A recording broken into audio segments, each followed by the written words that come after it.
What happened to you? Dante's hands gripped the steering wheel so tight his knuckles went white. 6 months. 6 months of chasing shadows. 6 months of rage burning through his chest every single night.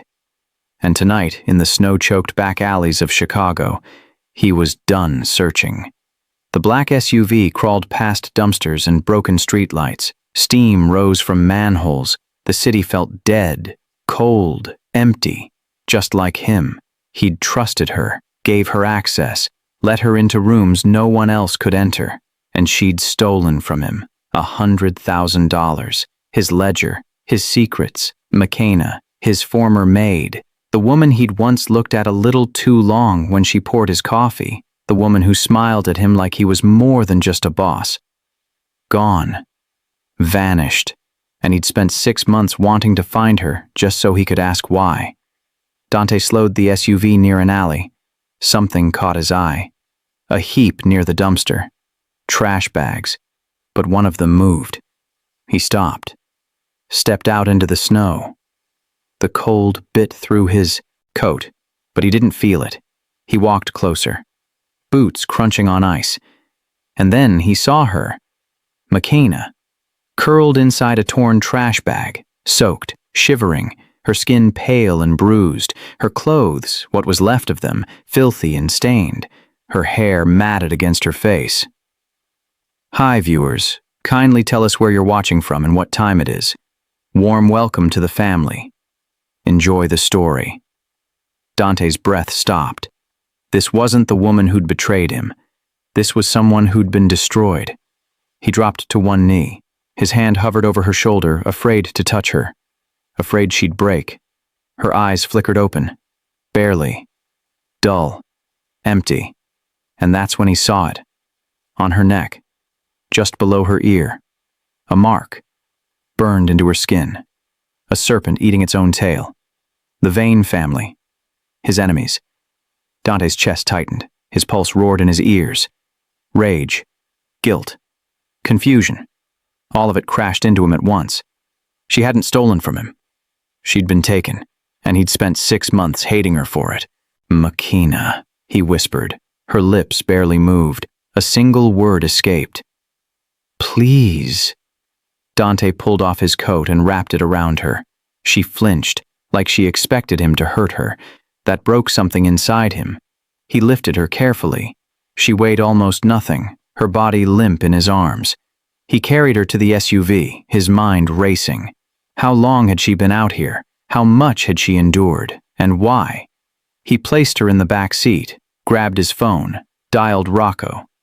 Get Dr. Evans to the penthouse, now, and I don't care what he's doing. He hung up before Rocco could ask questions. Dante looked at McKenna through the rearview mirror.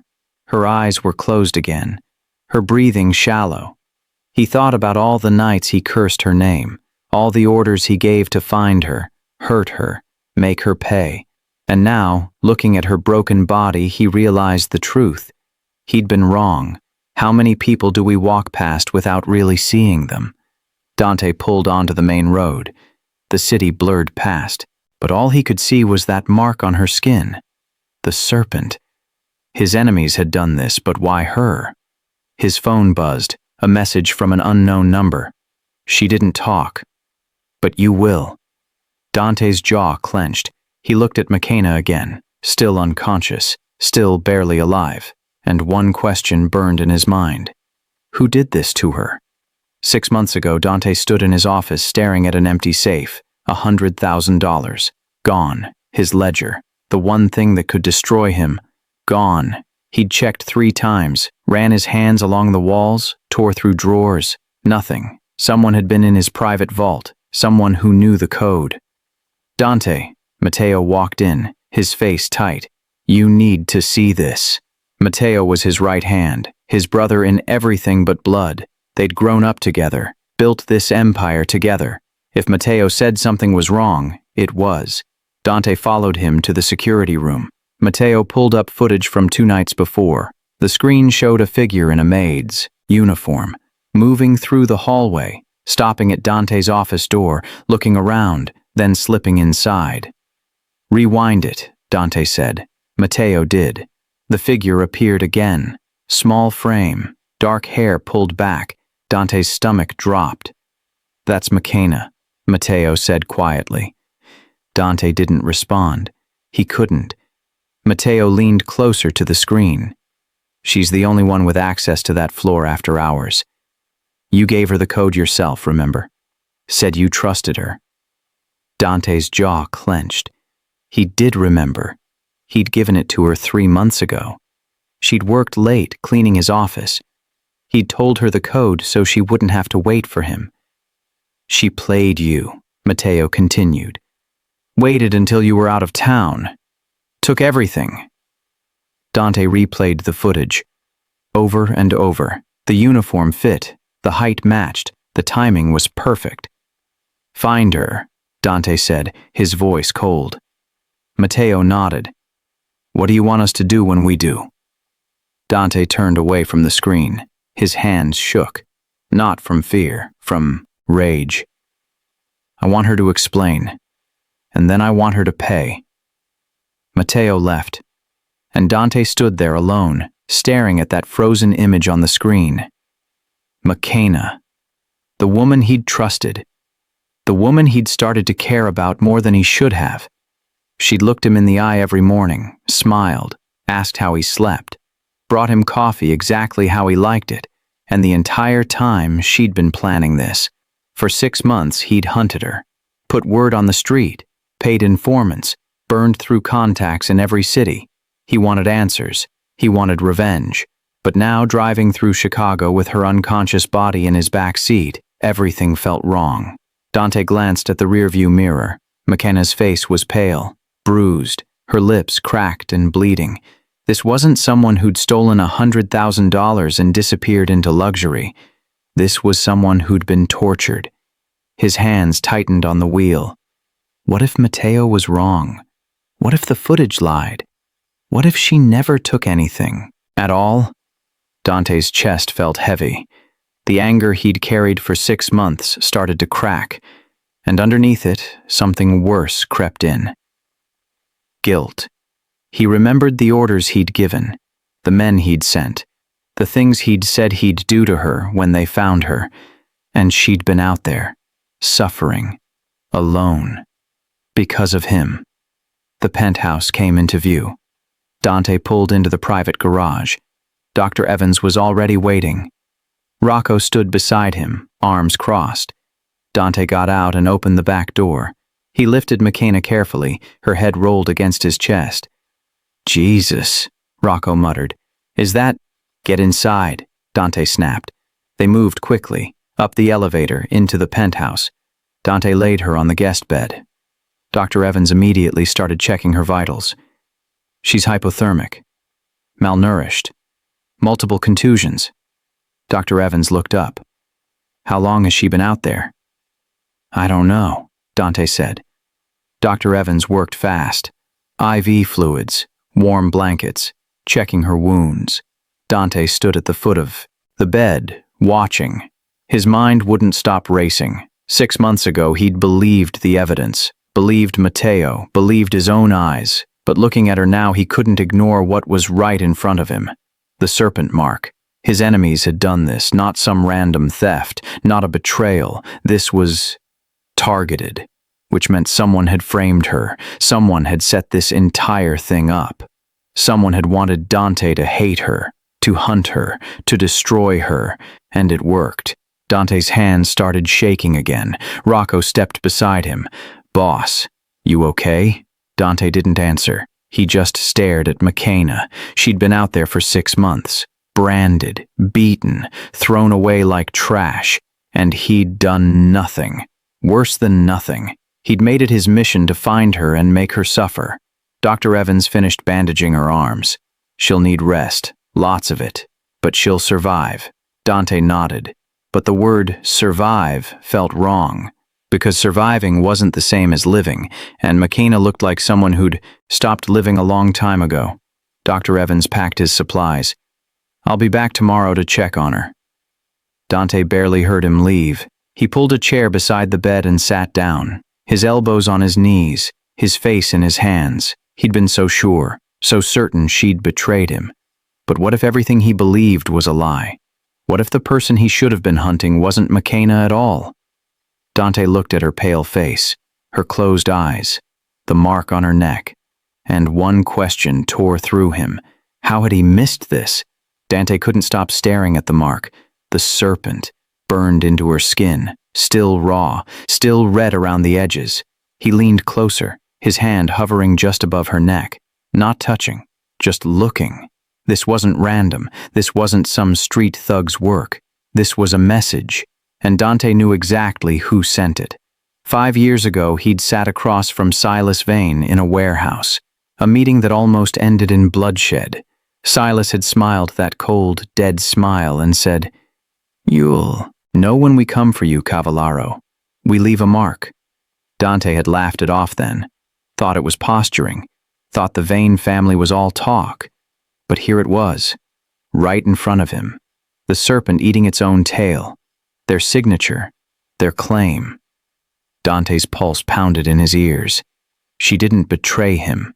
She was taken.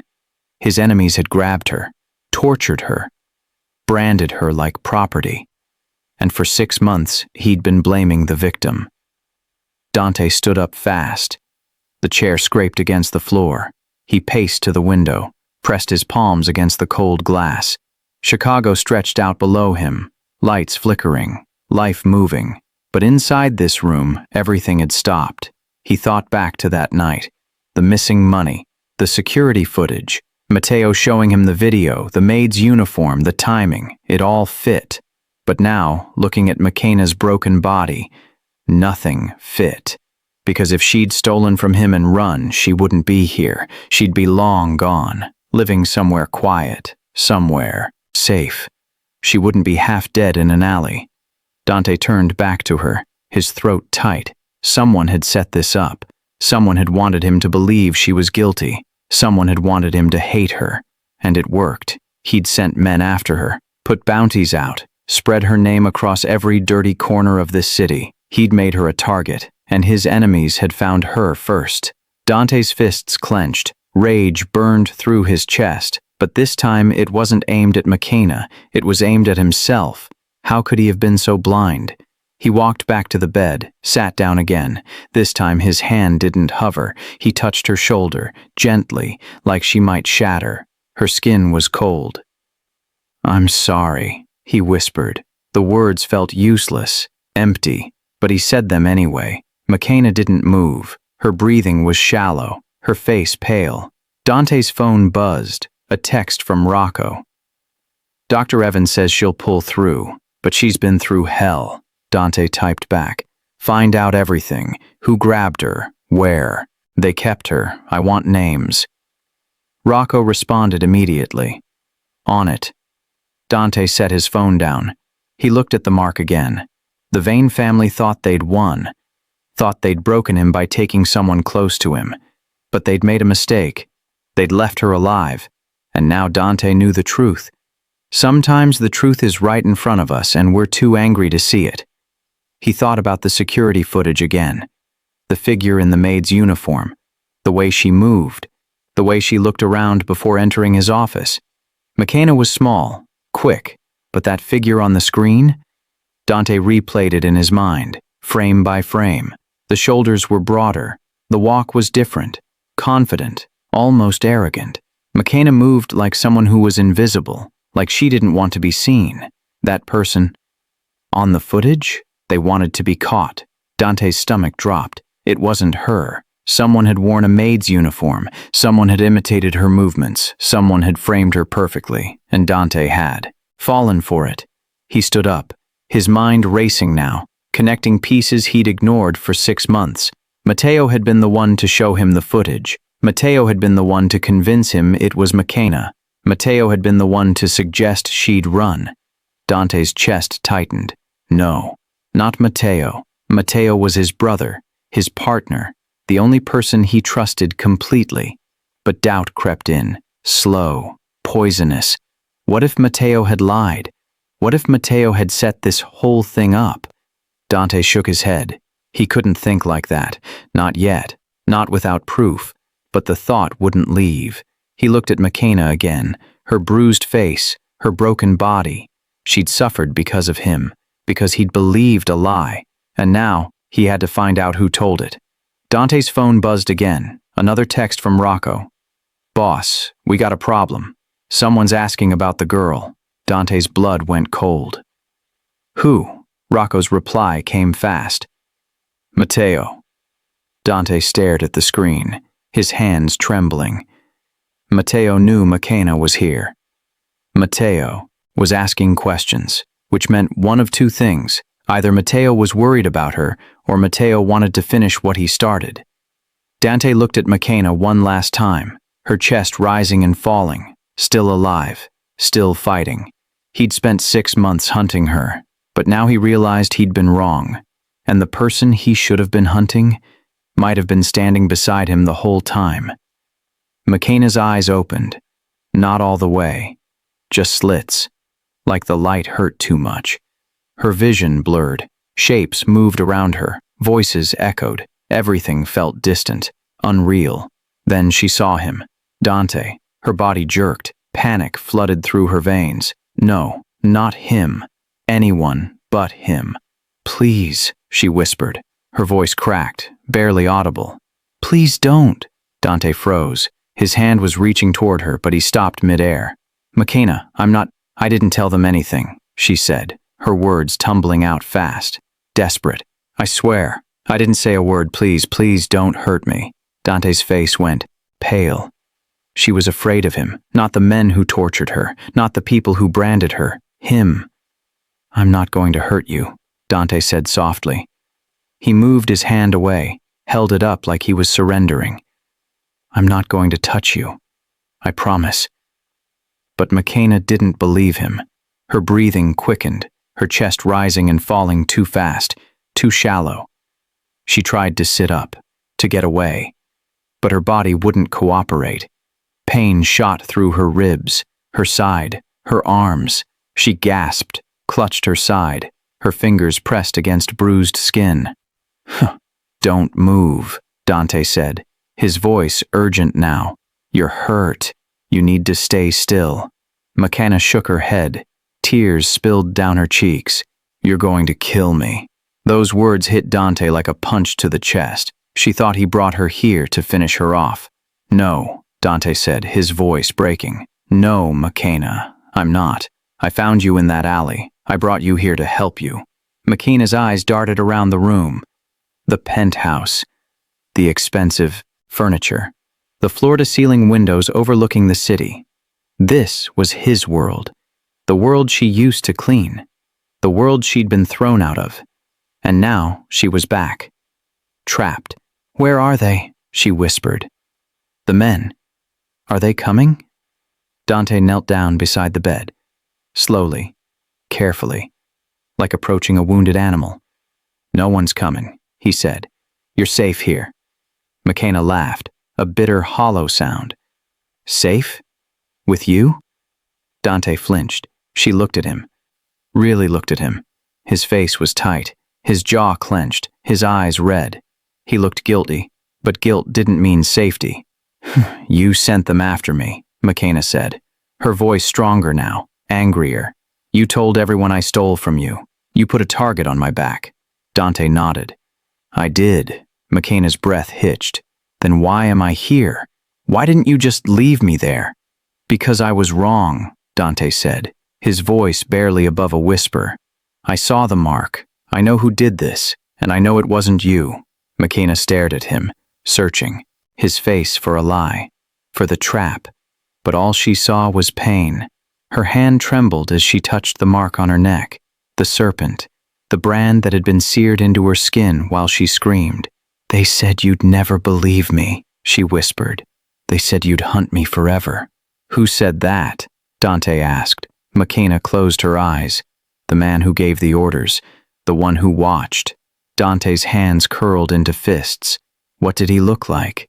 McKenna shook her head. "I didn't see his face. Not clearly, but I heard his voice, every day, every night." Her body started shaking, not from cold, from memory.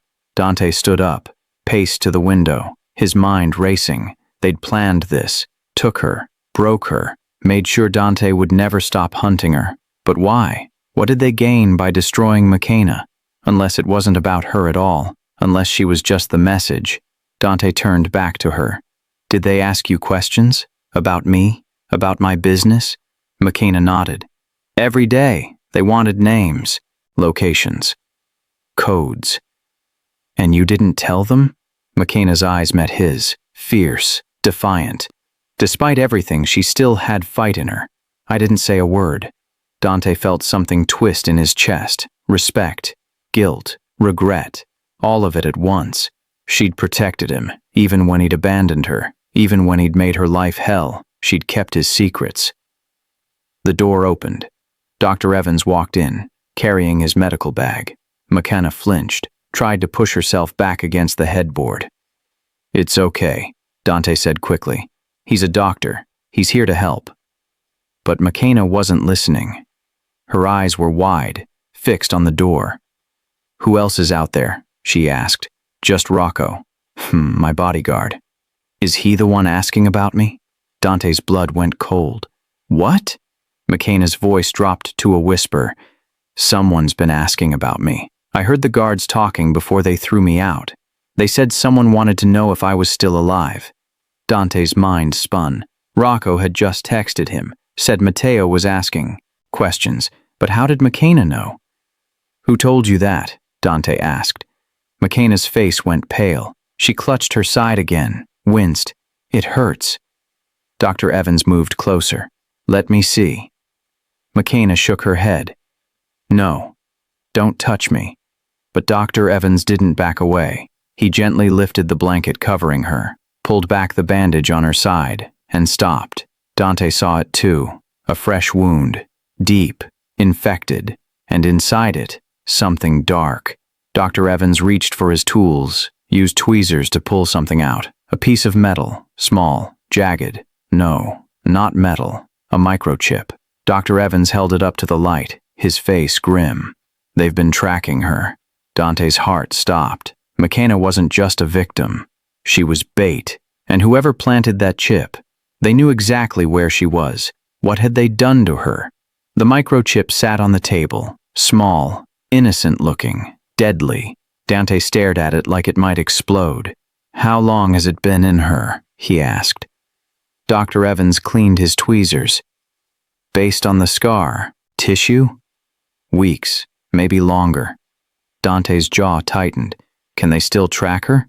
Not anymore, but they knew where she was until 10 minutes ago, which meant they knew she was here, in his penthouse, alive. Dante grabbed his phone, texted Rocco. Lock down the building. No one in or out. I don't care who they are. Rocco's response came fast. Done.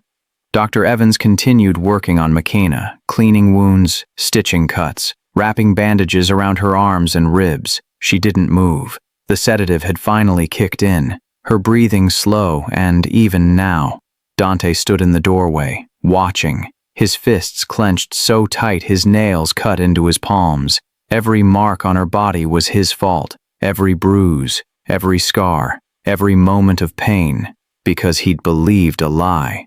Dr. Evans finished and walked over to Dante, his face grim. She's stable, but barely. What did they do to her? Dante asked. Dr. Evans pulled off his gloves. Torture. Systematic.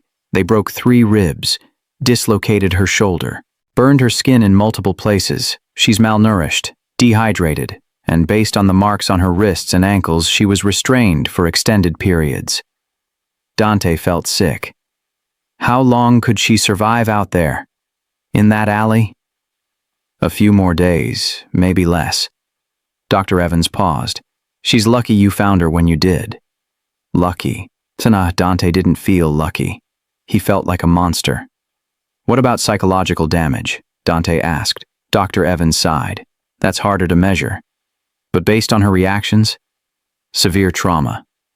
PTSD, trust issues. She'll need time. A lot of it. Time Dante didn't know if they had. Dr. Evans packed his bag.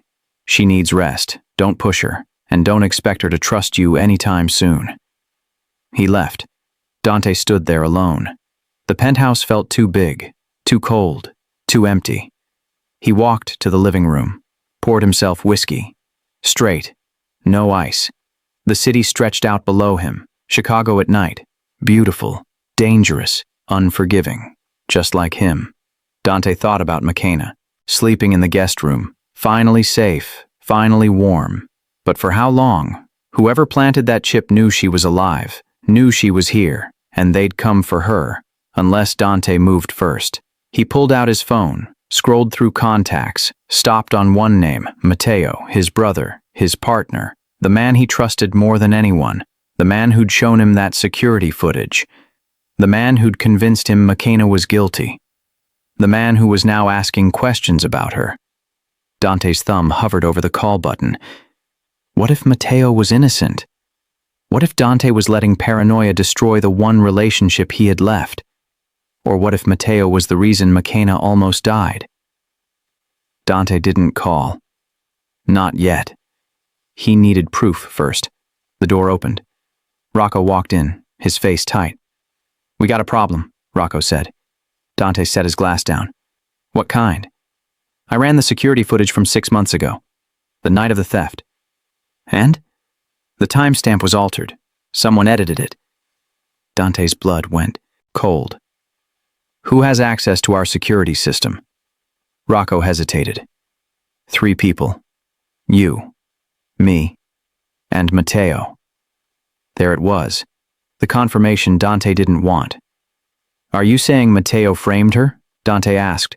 "I'm saying someone with access to our system did. And Matteo's been asking a lot of questions about where you were tonight, what you were doing, who you brought back." Dante's hands curled into fists. "Where is he now?" "Downtown. Meeting with someone." "Who?" Rocco pulled out his phone, showed Dante a photo, grainy, taken from a distance, but clear enough. Matteo sitting across from a man in a dark suit, Silas Vane, Dante's worst enemy. The man whose family branded McKenna, sitting with Matteo, Dante's brother. Dante felt his world tilt. "How long has this been going on?" Dante asked. "I don't know. But this isn't the first time they've met." Dante grabbed his coat. "Where are they?" "Dante, wait." "Where?" Rocco sighed. "The docks. Warehouse 12. Dante headed for the door. "You can't." "Go alone," Rocco said. "If Matteo's working with the Vanes, this is a trap." Dante stopped, turned back. "Then let it be a trap. I need to hear him say it." Rocco stepped in front of him. "And if he doesn't? If he denies everything? What then?" Dante didn't answer, because he didn't know. If you knew someone was suffering because of your mistake, could you live with yourself? Dante couldn't. Not anymore. He pushed past Rocco, out the door, into the elevator. His phone buzzed, a message from an unknown number. "You found her. Good. Now bring her back, or we'll come get her ourselves." Dante stared at the screen, his heart pounding. They were watching, waiting, playing him like a chess piece. But who was moving the board? Matteo? Silas? Someone else? The elevator doors opened. Dante stepped into the garage, got into his SUV. He needed answers, and he needed them now, because someone was playing him like a fool, and Dante was done being played. McKenna woke to softness, silk sheets, clean blankets, a bed that didn't smell like garbage or rain or fear. For a moment she forgot where she was, forgot what happened, forgot everything except the warmth. Then memory crashed back. The alley, the cold, Dante's face. Her eyes snapped open. The room was dim, curtains drawn, a single lamp glowing in the corner, and sitting in a chair beside her bed, head in his hands, was Dante. He looked exhausted. His suit jacket was gone, shirt sleeves rolled up, hair messy, like he hadn't slept in days. McKenna tried to sit up. Pain shot through her ribs. She gasped. Dante's head jerked up.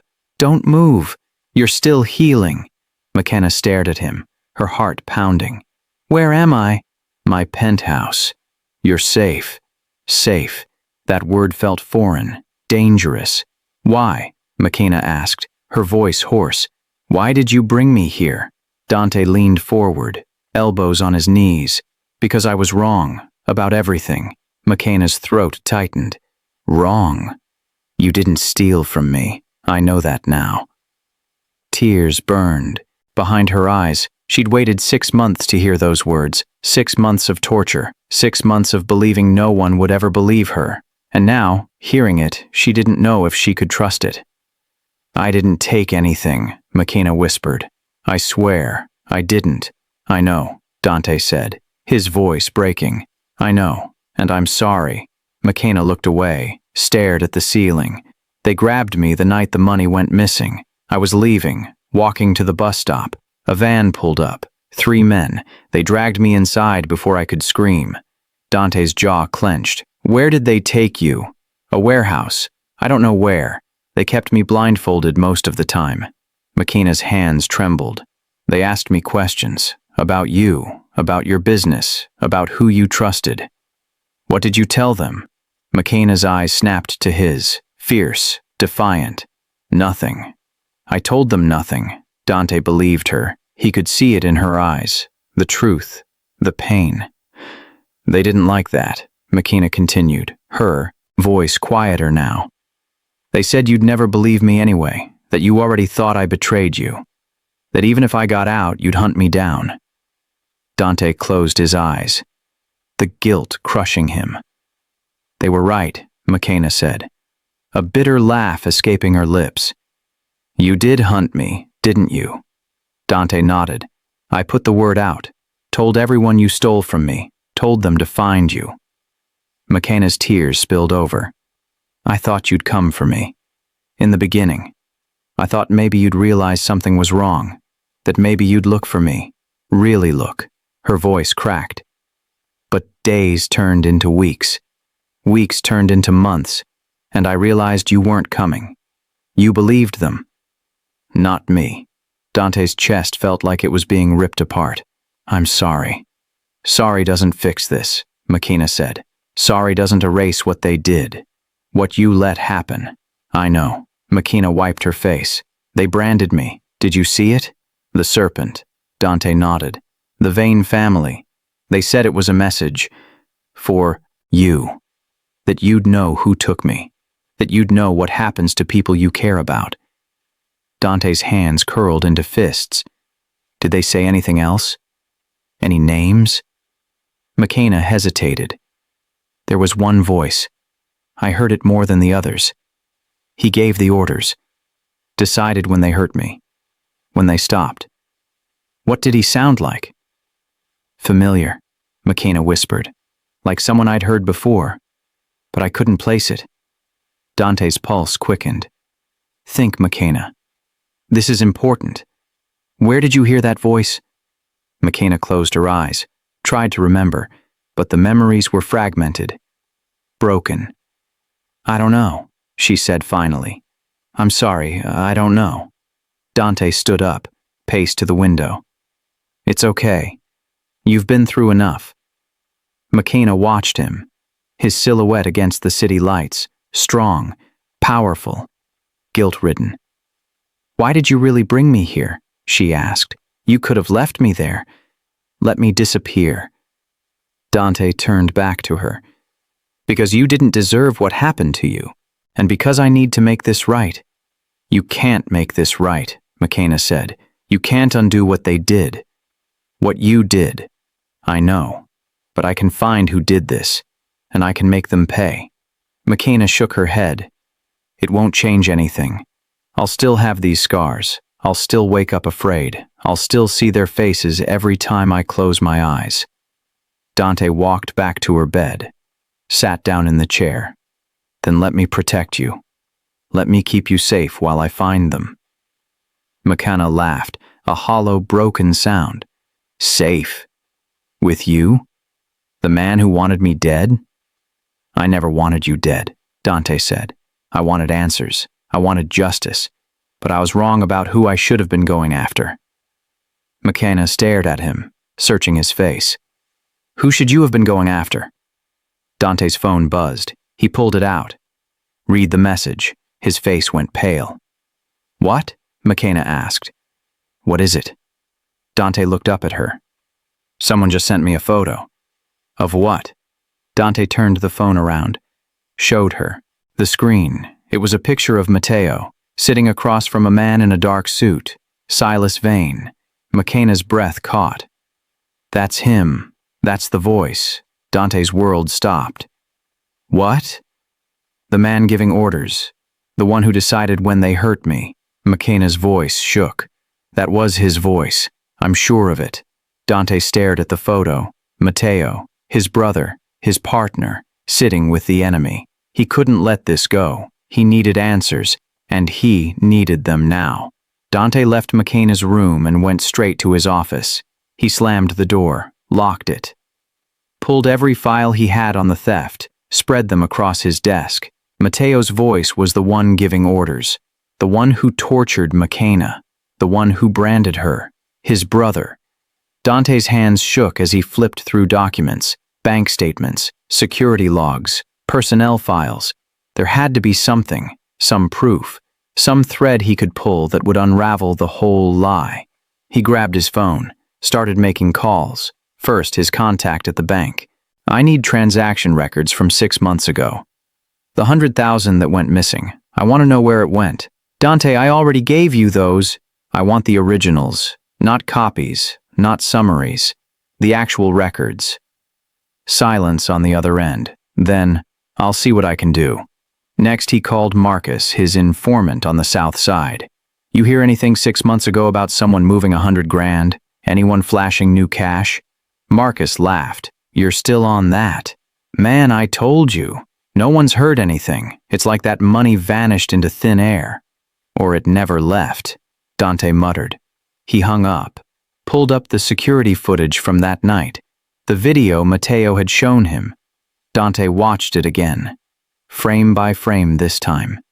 The figure in the maid's uniform walked down the hallway, stopped at his office door, looked around, then entered. Dante paused it, zoomed in. The uniform was standard. Gray dress, white apron, nothing unusual, but something felt off.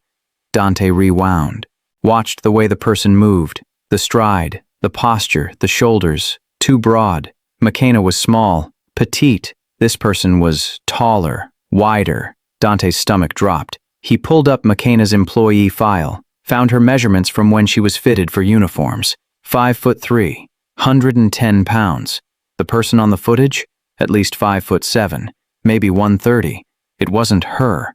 Dante leaned back in his chair, his mind racing. Someone had worn a maid's uniform, walked through his building, stolen from him, and made it look like McKenna, someone with access to uniforms, access to the building, access to his schedule, someone who knew exactly how to frame her.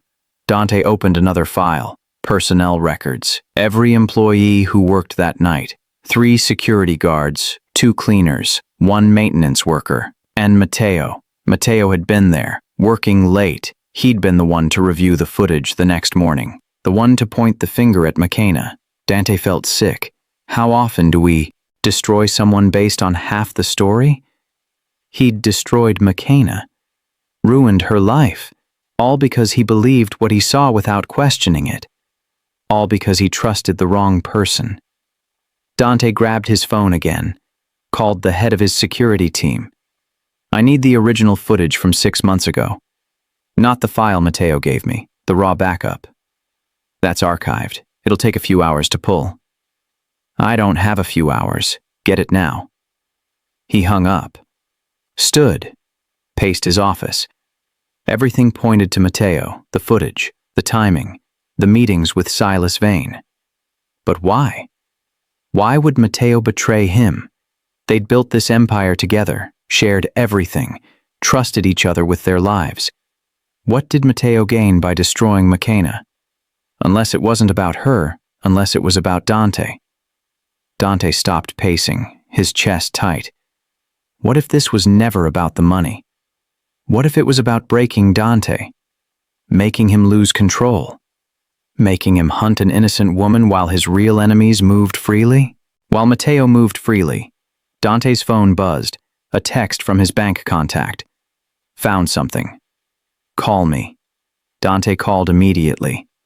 What is it? The 100,000. It didn't leave your account. Dante's breath caught. What? It was transferred internally to a holding account, then transferred back 2 days later. Someone made it look like a theft, but the money never left your system. Dante's mind spun. Who authorized the transfers? Silence. Then, you did.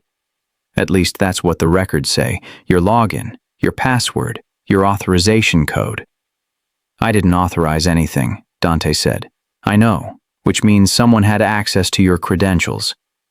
Only 3 people had Dante's credentials. Himself, his assistant, and Matteo. Dante hung up, his hands curling into fists. Matteo had set this up, all of it.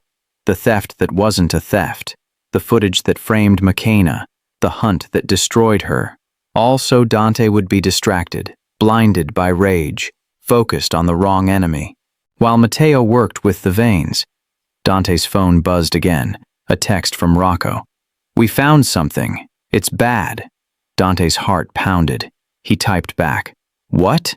3 dots appeared, disappeared, appeared again. Then Rocco's message came through, and Dante's world collapsed. Rocco burst through the office door holding a folder. His face was pale, his hands shaking. You need to see this, Rocco said. Dante snatched the folder, opened it, and his entire world shattered. Photos, dozens of them, time-stamped, dated. Matteo sitting across from Silas Vane. Not just once, multiple times over the past year. Matteo shaking hands with him, laughing with him, leaning in close like they were old friends. The most recent photo was from 3 days ago, before Dante found McKenna, before everything exploded. Dante's hands trembled. The folder slipped from his fingers. Photos scattered across the desk. When did you get these? Dante asked, his voice barely above a whisper. I've been tracking Matteo for 2 weeks, Rocco said, ever since you told me to dig into the theft. Something felt off, so I followed him. 2 weeks, Dante repeated. You knew for 2 weeks and didn't tell me? I needed to be sure. I needed proof. Dante picked up one of the photos, stared at Matteo's face. Smiling, relaxed, no tension, no guilt, like betraying his brother meant nothing. Dante's mind flashed back. Years ago. 2 kids in a foster home, sharing a bed because there was only one. Splitting a single meal because that's all they had. Matteo had been the one who taught Dante how to fight, how to survive, how to trust no one except each other. We're brothers, Matteo had said. No matter what happens, no one comes between us. Dante had believed him. He'd built his empire with Matteo, given him half of everything, trusted him with his life, and this was how Matteo repaid him. There's more, Rocco said. He pulled out another set of photos. These are from the warehouse, the one where they held McKenna. Dante looked, his stomach turned. Matteo standing outside the building, talking to 2 men Dante didn't recognize. Those are Vane's enforcers, Rocco said, the ones who do his dirty work. Dante's chest tightened. Was Matteo there when they tortured her? Rocco nodded. I can't prove he was inside, but he was there, multiple times, while she was being held. Dante slammed his fist on the desk. Papers flew. The lamp rattled. Why? Dante shouted. Why would he do this? Rocco didn't answer, because there was no good answer, no explanation that made sense. Dante grabbed another photo. This one showed Matteo holding an envelope. Thick, probably cash. He sold me out, Dante said. For money. Or for power, Rocco added. Maybe the Vanes promised him something. A bigger piece of the city. A way to run things without you. Dante's mind spun. Every conversation, every decision, every moment he'd trusted Matteo with sensitive information. All of it had been fed straight to his enemies. Does he know we're onto him? Dante asked. I don't think so. I've been careful. Dante stood, walked to the window. Chicago sprawled below him, millions of lights, millions of people, and in the middle of it all he felt completely alone. He'd lost McKenna's trust because of Mateo's lies. He'd destroyed an innocent woman. He'd spent 6 months hunting the wrong person. All because he trusted his brother. What do you want me to do? Rocco asked. Dante didn't answer. His phone rang. He looked at the screen. Mateo. Dante stared at the name, his thumb hovering over the answer button. Don't pick up, Rocco warned. Not until we know what he wants. But Dante answered anyway. Put it on speaker. Dante. Mateo's voice came through, warm, friendly, like nothing was wrong. Where are you? I've been trying to reach you all day. I've been busy, Dante said, his voice cold. I heard something interesting. About a girl. Someone said you brought someone back to the penthouse. Dante's jaw clenched. Where did you hear that? Word travels. You know how it is. Mateo paused. Who is she? No one, Dante lied. Come on, brother. You can tell me. Is it someone I know? Dante's hands curled into fists. The word brother felt like poison now. Why are you asking? Dante said. Just curious. You've been off the grid for hours. Wanted to make sure everything's okay? Everything's fine. Another pause. Longer this time. You sure about that? Mateo asked, his tone shifting, colder now, because I'm hearing different. Dante's pulse quickened. What are you hearing? That you found someone you've been looking for. Someone who should have stayed lost. Dante's blood ran cold. Mateo knew. He knew McKenna was alive. He knew she was here. I don't know what you're talking about, Dante said. Mateo laughed, a dark, hollow sound. Sure you don't. Listen, we need to talk, face to face, tonight. About what? About the mistakes we've both made, and how we fix them. Dante looked at Rocco. Rocco shook his head, mouthed the words, "It's a trap." But Dante didn't care. He needed to hear Mateo say it, needed to look him in the eye and see the truth. Where? Dante asked. The docks. Warehouse 12. Midnight. Come alone. I'll be there. Mateo hung up. Dante set his phone down, his hands shaking. Rocco stepped forward. You can't go. He's setting you up. I know. Then why? Because I need to know, Dante said. I need to hear him admit it. I need to know if my brother really betrayed me. Rocco grabbed Dante's arm. And if he did? What then? Dante pulled away, looked back at the photos scattered across his desk. Mateo smiling with Silas Vane. Mateo standing outside the warehouse where McKenna was tortured. Then I'll do what I should have done 6 months ago, Dante said. I'll stop trusting the wrong people. He headed for the door. Could Mateo really be behind all this? Dante was about to find out. Before Dante could leave, Dr. Evans grabbed his arm. We need to talk, the doctor said, privately. Dante followed him into the hallway, away from Rocco, away from the photos, away from the evidence of Mateo's betrayal. Dr. Evans closed the door. His face was grim. What is it? Dante asked. I ran a full toxicology report on McKenna. There are substances in her system I've never seen combined like this. Dante's stomach tightened. What kind of substances? Sedatives, pain suppressants, and something else, a psychotropic drug used to break down mental resistance. In English, Dante said. Dr. Evans took a breath. They drugged her to keep her compliant, to make her easier to control, and they did it systematically. Over months, Dante felt sick. How bad? Bad enough that her body built up a tolerance. They had to keep increasing the doses. If you hadn't found her when you did, her organs would have started failing within days. Dante's hands shook. He pressed them against the wall, trying to steady himself. They didn't just torture her. Physically, Dr. Evans continued. They broke her mind, made her believe she was helpless, made her believe no one was coming. That's why she's so afraid. That's why she flinches when you touch her. Dante closed his eyes. Can she recover? Physically? Yes. With time. But mentally? Dr. Evans paused. That's going to take a lot longer.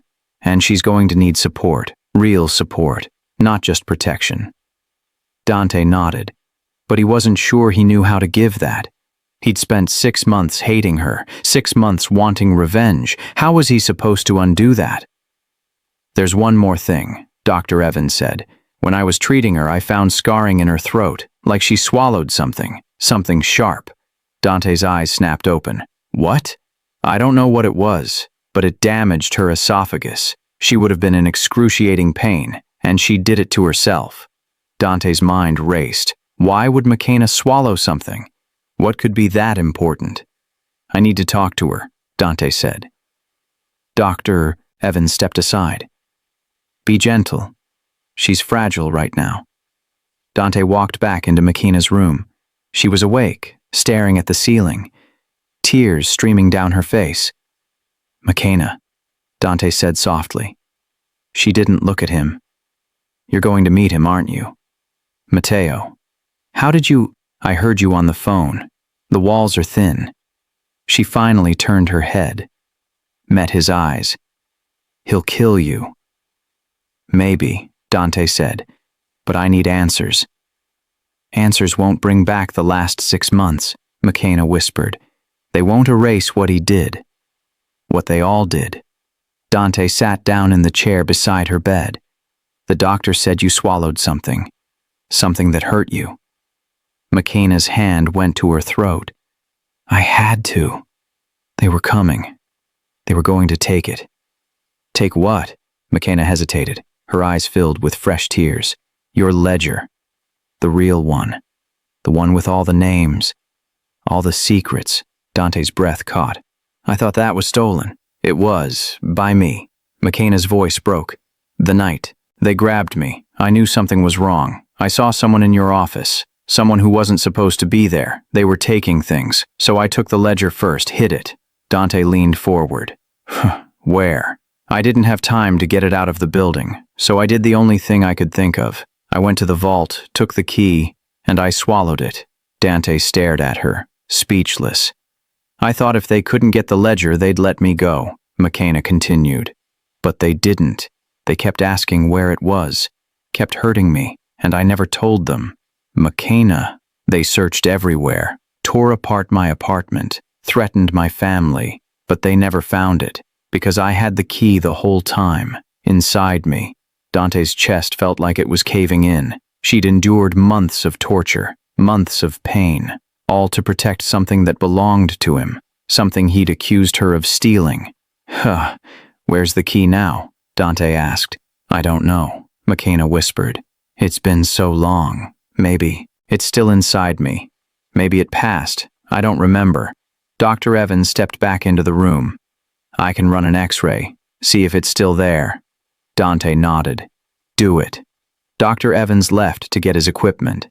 Dante looked at McKenna, her broken body, her tired eyes, the scars that would never fully heal. Why didn't you just tell them? Dante asked. Why didn't you give them what they wanted? McKenna's lip trembled.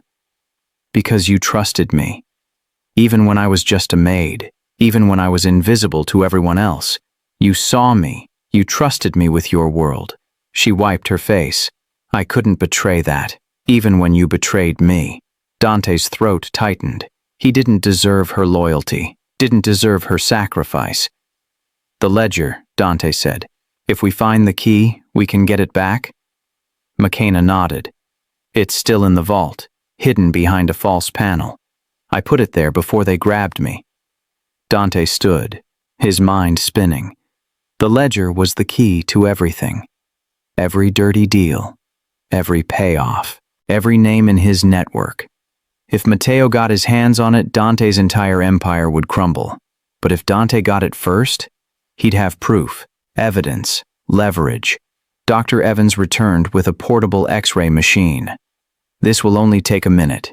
He positioned McKenna, took the image, pulled it up on his tablet, and there it was, a small metal object, lodged in her lower intestine. The key. It's still there, Dr. Evans said. We can retrieve it, but she'll need surgery. It's too deep to pass naturally now. How long? Dante asked. A few hours, maybe less if we do it here. Dante looked at McKenna. Do you trust me? McKenna stared at him, the question hanging in the air. Did she? After everything? After the hunt? After the hate? I don't know, she whispered honestly. Dante nodded. Fair enough. But I need that key. And I need to stop Matteo before he takes everything. McKenna closed her eyes. Then do the surgery. Get the key. But promise me something. What? Promise me when this is over, you'll let me go, you'll let me disappear, and you'll never look for me again. Dante's chest ached, but he nodded. I promise. Dr. Evans prepared for the surgery, and Dante stepped out into the hallway, his mind racing. The ledger, the key, Matteo, the meeting at midnight. Everything was connected. Everything led back to one thing. Power. Matteo wanted it. The Vanes wanted it. And they'd destroy anyone in their path to get it, including McKenna, including Dante. Dante's phone buzzed, a message from an unknown number. The girl has something that belongs to us. Give it back, or she dies. Again. Dante stared at the screen. They knew about the key. They knew about the ledger, which meant someone was watching, someone close. The ledger? What did she mean? And more importantly, who else knew? Dante walked back into McKenna's room before the surgery started. He needed to hear it all, every detail, every moment that led to this. McKenna was lying still, eyes closed, but she wasn't asleep. Tell me everything, Dante said, from the beginning. McKenna opened her eyes. Why? So you can feel worse? Because I need to understand. I need to know what you went through. McKenna was quiet for a long moment. Then she spoke. That night, 6 months ago, I was working late, cleaning your office like I always did. I heard voices, men, arguing in your conference room. Who? I didn't know then, but one voice was familiar. Someone who worked with you.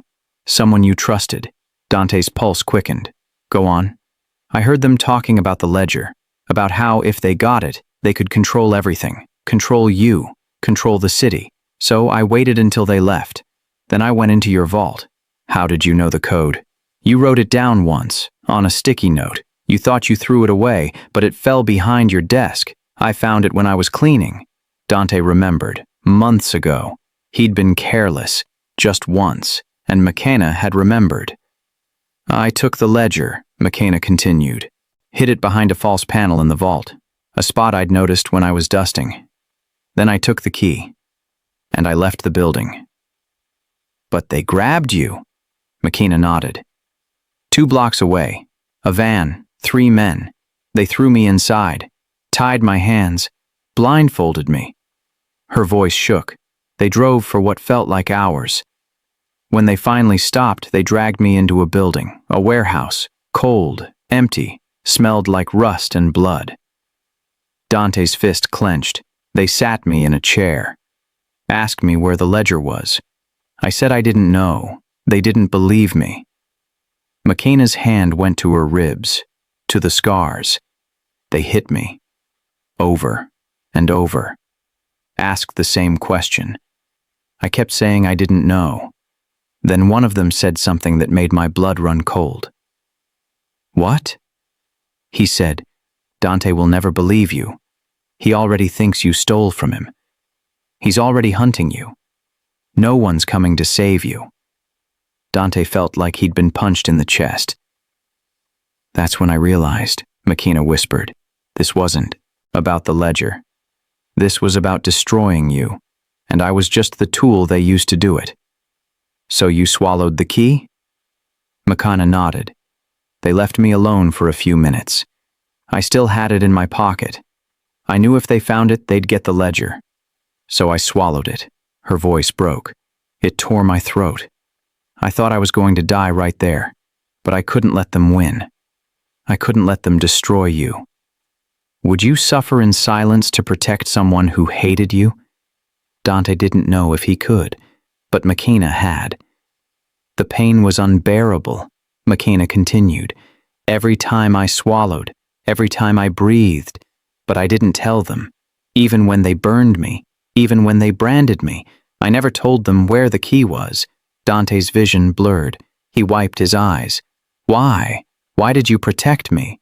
McKenna looked at him, really looked at him, because you gave me something no one else ever did. You saw me, not as a maid, not as invisible. You saw me as a person. She smiled sadly. I couldn't betray that, even when you betrayed me. Dante sat down. His legs felt weak. I'm sorry. I'm so sorry. I know, McKenna said, but sorry doesn't fix this. I know. McKenna took a shaky breath. There's something else. Something I need to tell you before the surgery. Dante leaned forward. What? The man who gave the orders. The one whose voice I recognized. I know who it was now. Dante's heart stopped. Who? McKenna's eyes filled with tears. It wasn't Silas. It wasn't the veins. It was Matteo. Dante's world tilted. No.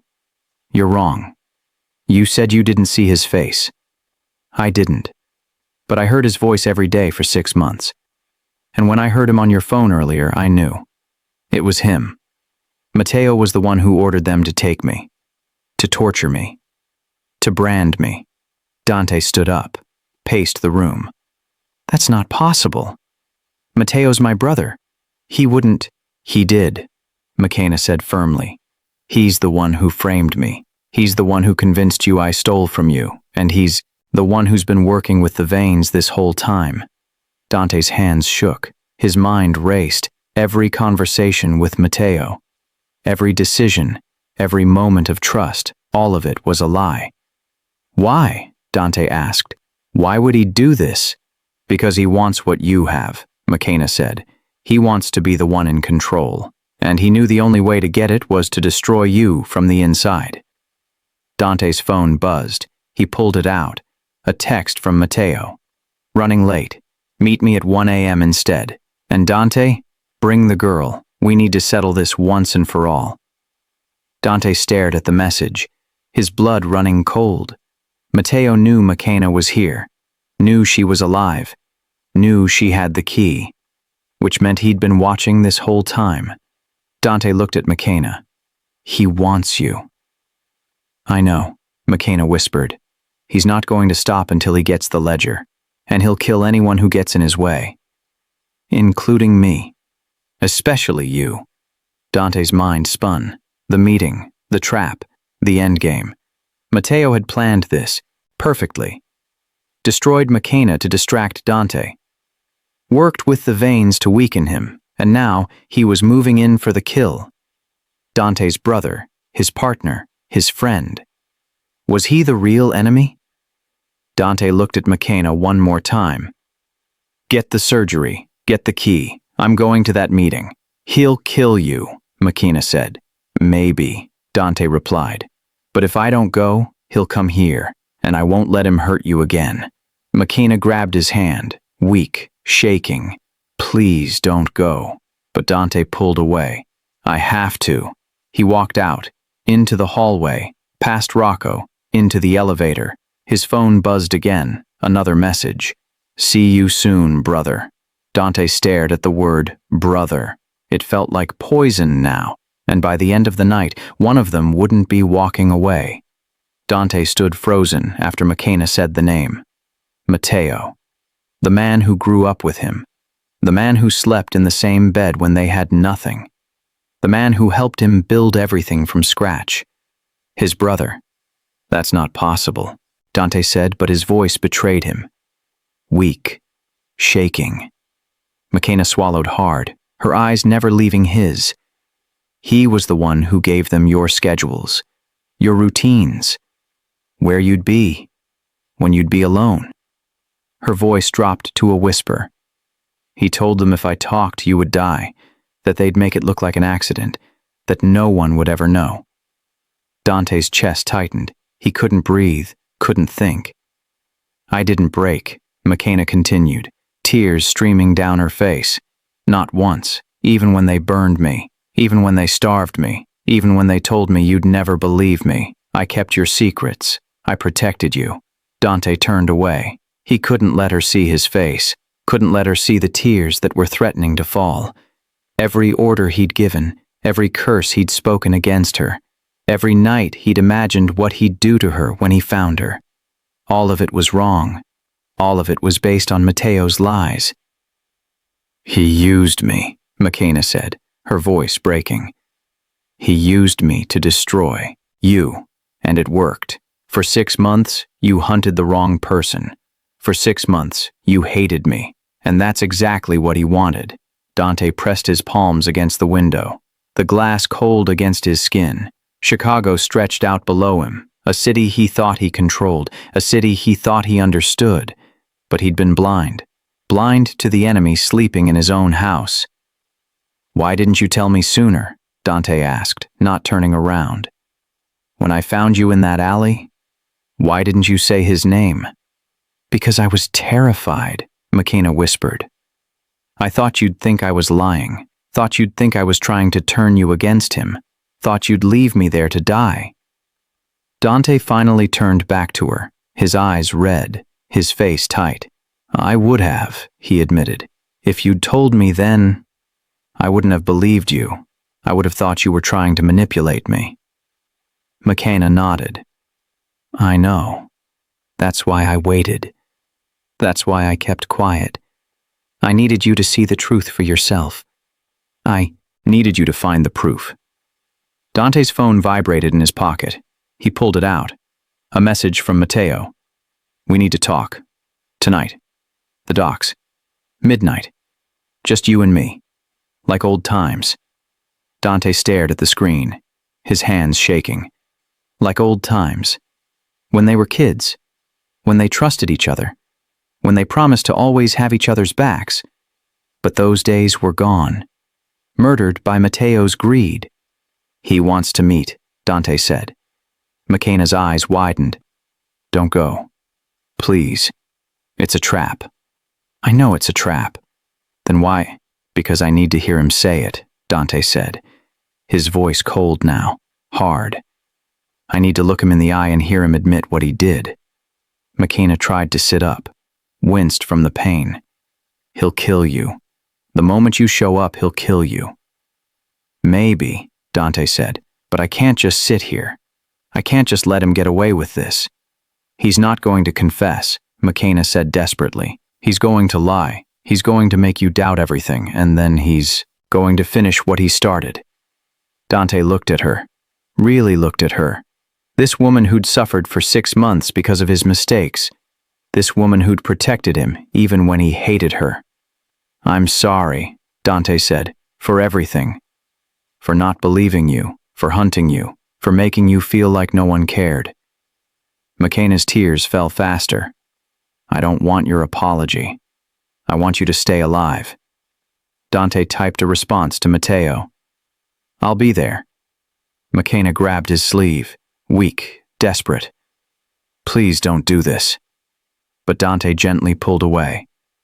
I have to. He walked to the door, stopped, didn't turn around. If I don't come back, Dante said quietly, Rocco will take care of you. He'll get you somewhere safe, somewhere Matteo can't find you. Dante, promise me you'll disappear.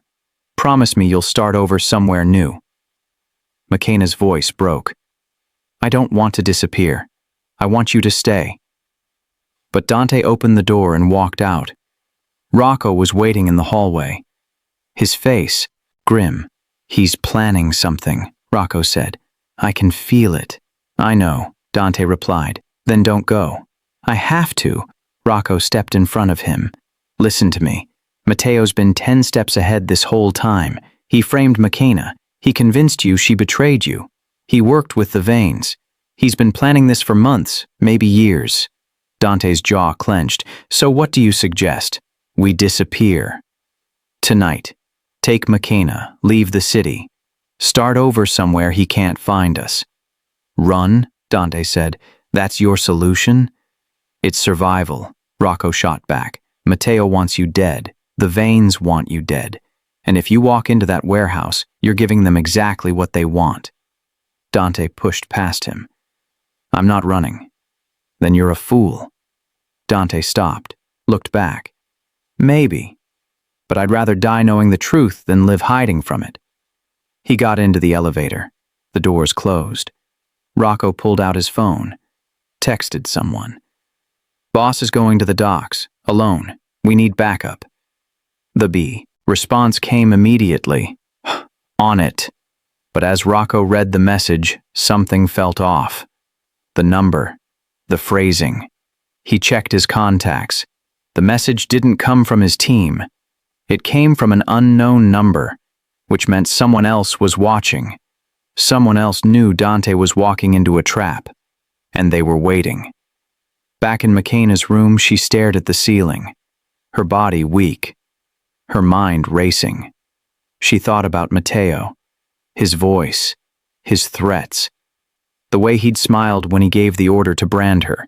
He wasn't just dangerous, he was calculating, patient, and he'd been waiting for this moment for a long time. McKenna's phone buzzed, a message from a blocked number. Tell Dante the truth, or I'll finish what I started. McKenna's blood ran cold. How did they get her number?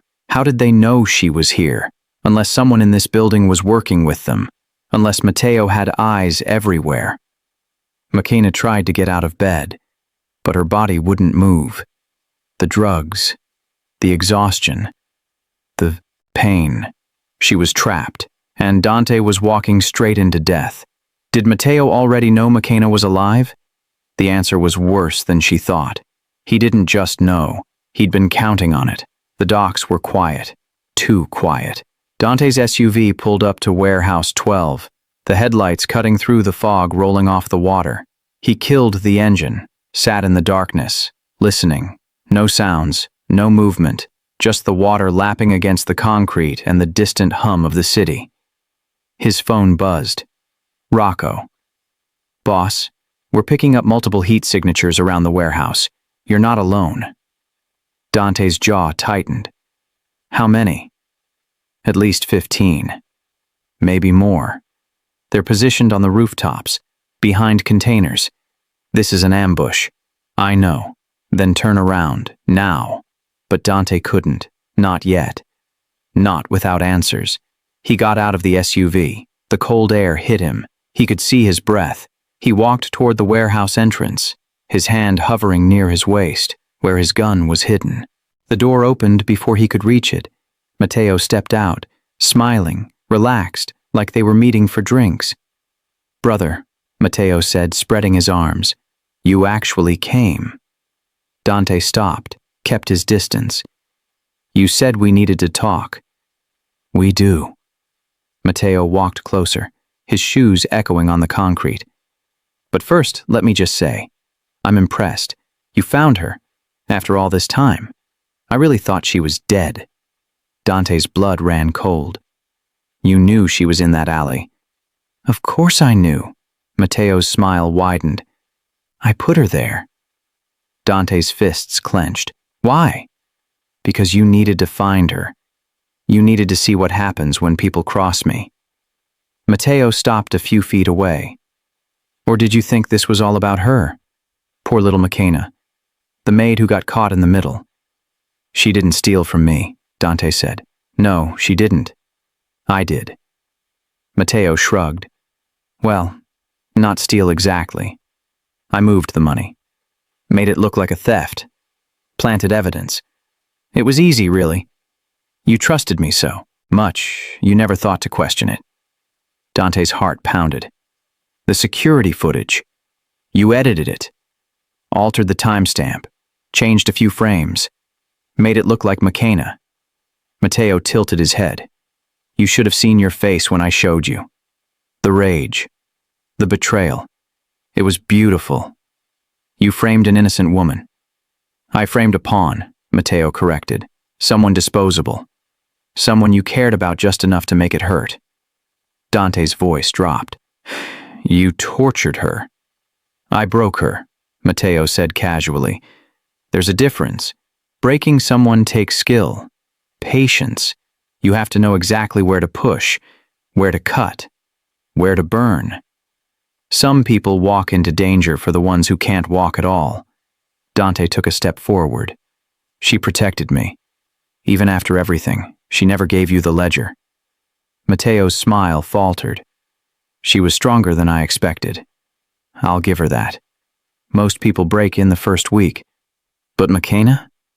He shook his head. 6 months. 6 months of pain, and she never said a word. Because she's loyal. Something you know nothing about. Matteo laughed, a cold, hollow sound. Loyalty? You think this is about loyalty? Dante, wake up. This is about power, and you've had it for too long. So that's what this is. A coup. Call it what you want. Matteo circled him slowly. I've been building this for years. Meeting with the veins, making deals, positioning pieces, and you never noticed. You were too busy playing king. Dante noticed something. A silver ring on Matteo's finger. New. Shiny. Makena had mentioned a ring. The man who gave the orders wore one. Nice ring, Dante said. Matteo glanced at his hand. A gift, from Silas, for services rendered. You sold me out to my enemies. I sold US out, Matteo corrected. You were never going to share power. You were never going to step aside. So I made a new arrangement, one where I'm in charge. And He paused. Well, you're gone. Dante's hand moved toward his gun, but Matteo was faster. He raised his hand, snapped his fingers. Laser sights appeared, dozens of them. Red dots covering Dante's chest, his head, his arms, snipers.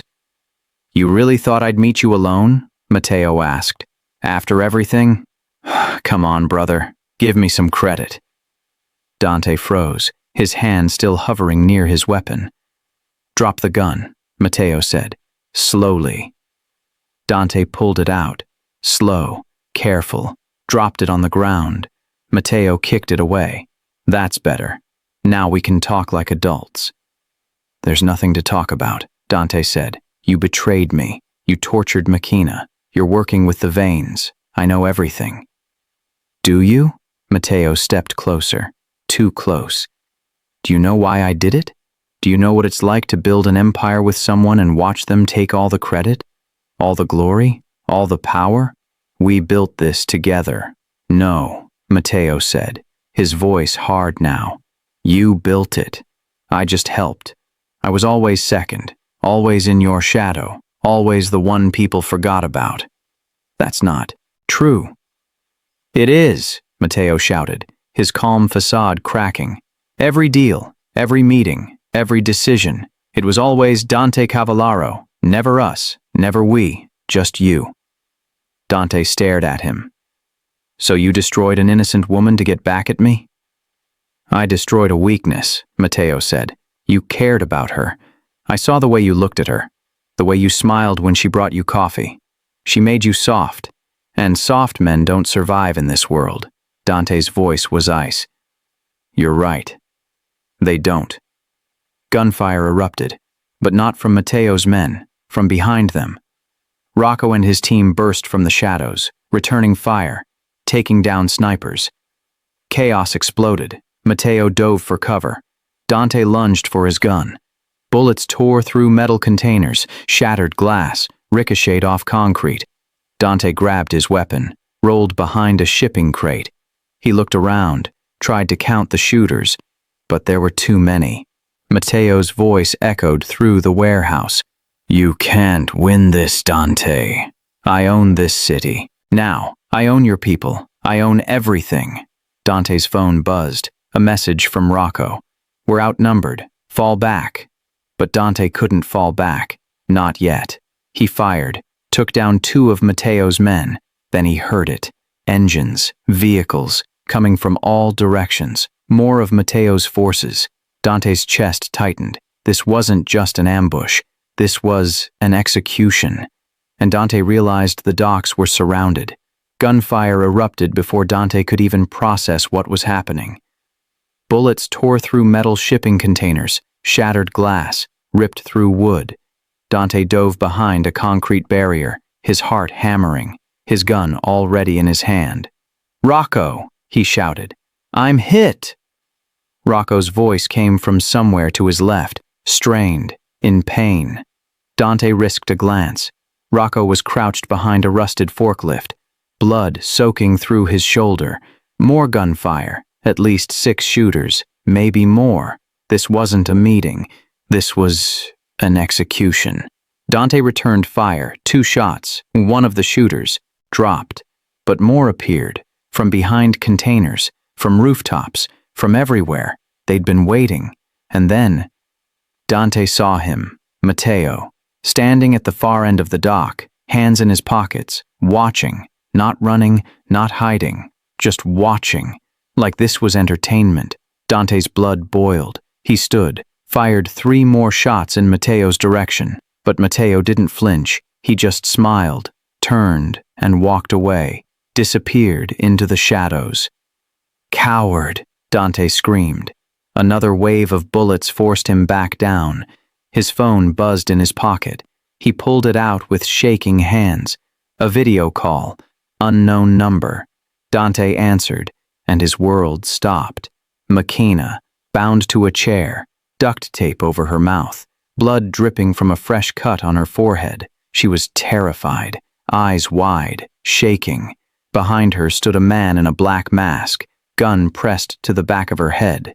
"Dante," Matteo's voice came through the speaker. Calm, cold. "You should have stayed home." Dante's grip tightened on his phone. "If you hurt her, you'll what?" Matteo laughed. "You're pinned down, outnumbered. Your men are dying, and you're about to join them." "Where is she?" Dante demanded. "Somewhere safe, for now." Makina tried to scream through the tape, her body jerking against the restraints. The man in the mask hit her, hard, across the face. Dante's vision went red. "I'll kill you. I swear to God, Matteo." "You'll do nothing," Matteo interrupted, "because I have something you want, and you have something I want. The ledger." Smart boy, always were quick. Dante's mind raced. The ledger was still in his vault, hidden, safe, but Makina wasn't. "Here's the deal," Matteo continued. "You bring me the ledger, the real one, not a copy, not a fake, the original, and I let her go. How do I know you won't kill her anyway?" "You don't. But what choice do you have?" Another bullet whizzed past Dante's head, struck the concrete beside him, shards flying. "You've got 1 hour," Matteo said. "Bring the ledger to the old brewery on 5th. Come alone. No cops, no backup, just you. And if I don't?" The man in the mask pressed the gun harder against Makina's head. She whimpered, tears streaming down her face. "Then I put a bullet in her brain," Matteo said, "and I send you the video." The call ended. Dante stared at the black screen, his hands shaking, his chest tight. Rocco crawled over to him, bleeding, exhausted. "Boss, we gotta move. There's too many of them." "They have Makina." Rocco's face went pale. "What?" "Matteo has her. He wants the ledger. He says if I don't bring it in 1 hour, he kills her. It's a trap. You bring him the ledger, he kills you both." "I know. Then what are you gonna do?" Dante looked at Rocco, then at the docks, then at his phone. The ledger was everything, every name, every deal, every piece of leverage he had. It was his empire, his power, his protection. Without it, he was nothing. But Makina, she'd suffered for 6 months protecting that ledger, protecting him. She'd swallowed a key, endured torture, kept silent, all to save something that belonged to him. And now he had to choose. Save the ledger, keep his empire, let Makina die, or give it up, lose everything, and hope Matteo kept his word. "Boss," Rocco said, "what are you gonna do?" Dante stood, bullets still flying around them.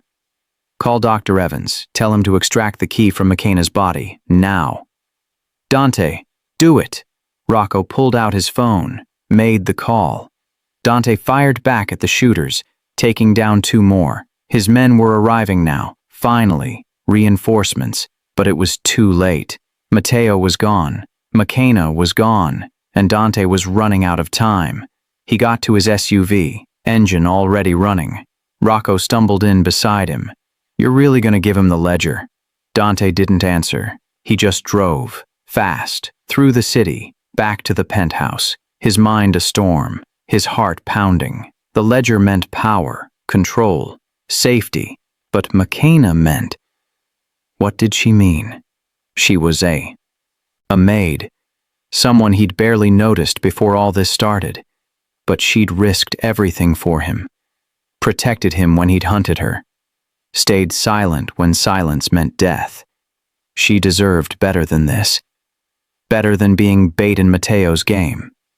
Dante pulled into the garage, ran to the elevator, slammed his fist against the button. The doors opened. He stepped inside. His phone buzzed again. Another message from Matteo. 50 minutes left. Tick-tock, brother. Dante stared at the word brother. It made him sick. The elevator reached the penthouse. Dante burst through the doors. Dr. Evans was there, surgical tools laid out. McKenna unconscious on the table. "I got the key," Dr. Evans said, holding up a small, bloody piece of metal. Dante took it, went straight to the vault, entered the code, opened the door. Inside, behind the false panel McKenna had mentioned, was the ledger. Thick, leather-bound, every page filled with names, dates, transactions, proof of every crime, every betrayal, every deal that built his empire. Dante held it in his hands. This book was worth millions, maybe billions. It was everything. And Matteo wanted it. Dante's phone buzzed again. Another video. McKenna, still tied up, still terrified. The man in the mask held up a timer. 45 minutes. Matteo's voice came through. "Don't be late, Dante. You know how I hate waiting." Dante closed his eyes. He thought about everything he'd built, everything he'd sacrificed, everything he'd done to get here. And then he thought about McKenna, curled in that alley, broken, alone, because of him, because he'd trusted the wrong person, because he'd been blind. He opened his eyes, made his decision, grabbed the ledger, walked out of the vault. Rocco stood there, watching. "You're really gonna do this?" "Yeah," Dante said. "I am. You know what this means, right? You give him that ledger, you lose everything, every contact, every ally, every piece of protection." "I know. So why?" Dante looked at Rocco. "Because I already lost everything that mattered, and I'm not losing her too." He walked past Rocco, out the door, into the night. Was saving McKenna worth burning his empire to the ground? Dante didn't know, but he was about to find out. Dante drove through the city with the ledger on the passenger seat. His hands gripped the wheel, his mind racing. He'd opened it before leaving. Flipped through the pages one last time. Judge Harold Morrison. Paid off to dismiss 3 murder cases. Senator Patricia Cline. Bribed to kill a housing bill. Bank CEO Thomas Wright. Laundered money through offshore accounts. Police Commissioner Davis. On Dante's payroll for 7 years. Every name. Every secret. Every piece of power he'd built over a decade. All in one book. This ledger was why people feared him. Why they respected him. Why they couldn't touch him. And he was about to hand it over to the man who wanted him dead. Rocco had called twice already. Dante ignored it. His phone buzzed again. This time. A text. "Boss, don't do this. We can find another way." But there was no other way. Matteo had McKenna, and Matteo wouldn't hesitate to kill her. Dante had built an empire. But what did that empire mean if he lost the one person who'd actually protected it? Power means nothing when you lose the people who make you human. Dante's phone rang. Not Rocco this time. A blocked number. He answered. "What?" Mr. Cavallaro. A woman's voice, unfamiliar, shaking.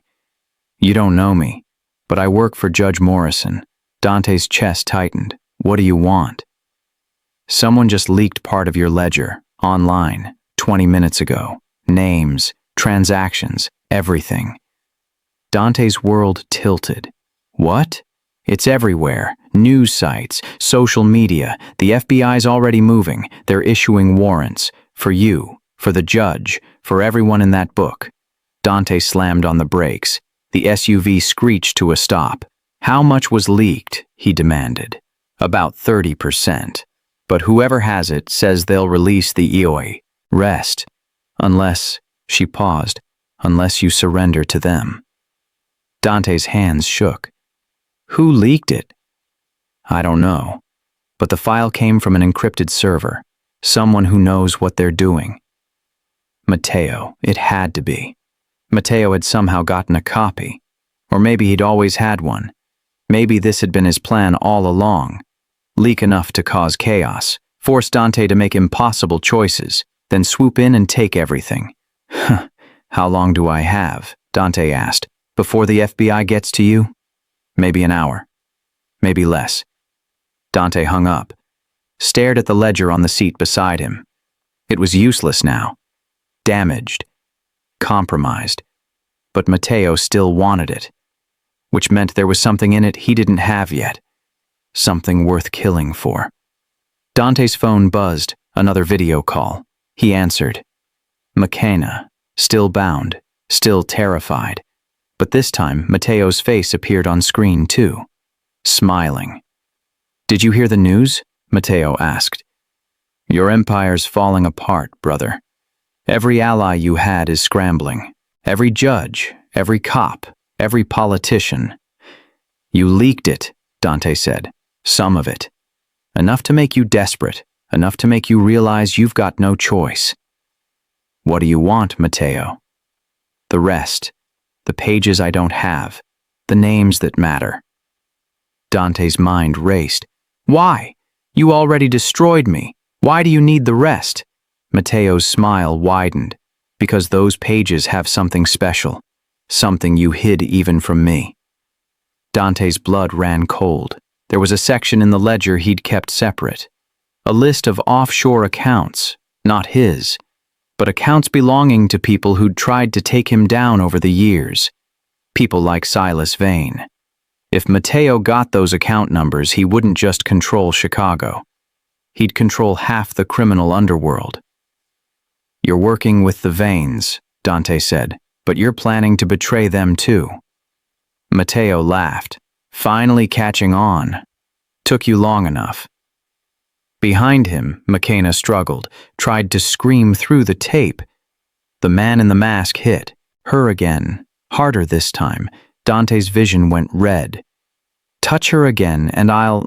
You'll what? Matteo interrupted. You're out of time, out of options, out of power. Then why do you need me? Dante shot back. If I'm so powerless, why the theatrics? Matteo's smile faded. Because I want to see your face when you realize you lost. I want to watch you hand over everything you built. And then, I want to watch you die, knowing it was all for nothing. Dante's jaw clenched. Where do you want to meet? The old brewery. 5th Street, 30 minutes. And Dante, if I see anyone else, if I even think you brought backup, I'll kill her in front of you, slowly. The call ended. Dante sat there, engine idling, city lights blurring. Alarms were going off across Chicago. Police sirens, news helicopters, chaos spreading like wildfire. His men were calling, texting, panicking. Boss, what do we do? The feds are at the office. They're freezing our accounts. Everything was falling apart, and Dante was driving straight into the center of it. He looked at the ledger one more time. This book had made him untouchable, unstoppable, but it had also made him blind. Blind to the people who actually mattered. Blind to the woman who'd sacrificed everything. Blind to the brother who'd betrayed him. Dante picked up the ledger, felt its weight. Then he made a decision. He wasn't just going to hand it over. He was going to end this. Tonight, one way or another. Dante pulled back onto the road, drove faster now. His phone buzzed. Another message from Rocco. "Boss, I'm tracking you. Don't go alone. I'm 2 minutes behind you." Dante didn't respond. He turned onto 5th Street.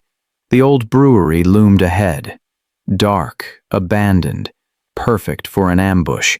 Dante parked, got out, grabbed the ledger, and walked toward the entrance. The door was open, waiting. Dante stepped inside, and Dante was running straight into it. McKenna sat alone in the darkness, her wrists bound behind her, duct tape across her mouth, blood dripping from the fresh cut on her forehead. But her mind was sharp, awake, focused. She'd been here before, in warehouses, in pain, in fear, but this time felt different. This time she wasn't waiting to be saved. McKenna listened. Footsteps outside the door, 2 guards, maybe 3, their voices carried through the thin walls. "How much longer?" one asked. Matteo said 30 minutes, then we kill them both. McKenna's blood went cold. Both. Not just her. Dante too. "Why wait?" the second guard asked. "Just shoot her now and be done with it." "Because Matteo wants Dante to see it, wants him to watch her die. Then we put a bullet in him too." "What about the ledger?" "Doesn't matter. Matteo already leaked enough to destroy Cavallaro. The rest is just insurance." McKenna's heart pounded. This wasn't about the ledger. This wasn't about power. This was about revenge. Matteo wanted to destroy Dante completely, strip him of everything, make him watch the one person who'd protected him die, and then kill him. McKenna had been through hell for 6 months, tortured, branded, starved. She'd survived because she thought someone might come, thought Dante might realize the truth, but now she understood. No one was coming. If she wanted to survive, she had to save herself. McKenna looked around the room. Dark, cold, empty except for the chair she was tied to. But there was something. A broken piece of metal sticking out from the wall. Sharp, jagged. A nail. Bent and rusted. McKenna shifted her weight. The chair creaked. She froze. Listened. The guards kept talking.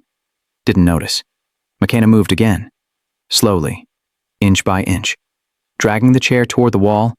Her wrists were tied tight. Rope cutting into her skin. But if she could just reach that nail? She twisted her body. Pain shot through her ribs. The wounds from her surgery still fresh. But she didn't stop. The chair scraped against the concrete floor. The guards went silent. McKenna held her breath. "What was that?" one of them asked. "Probably nothing. The girl's weak. She's not going anywhere."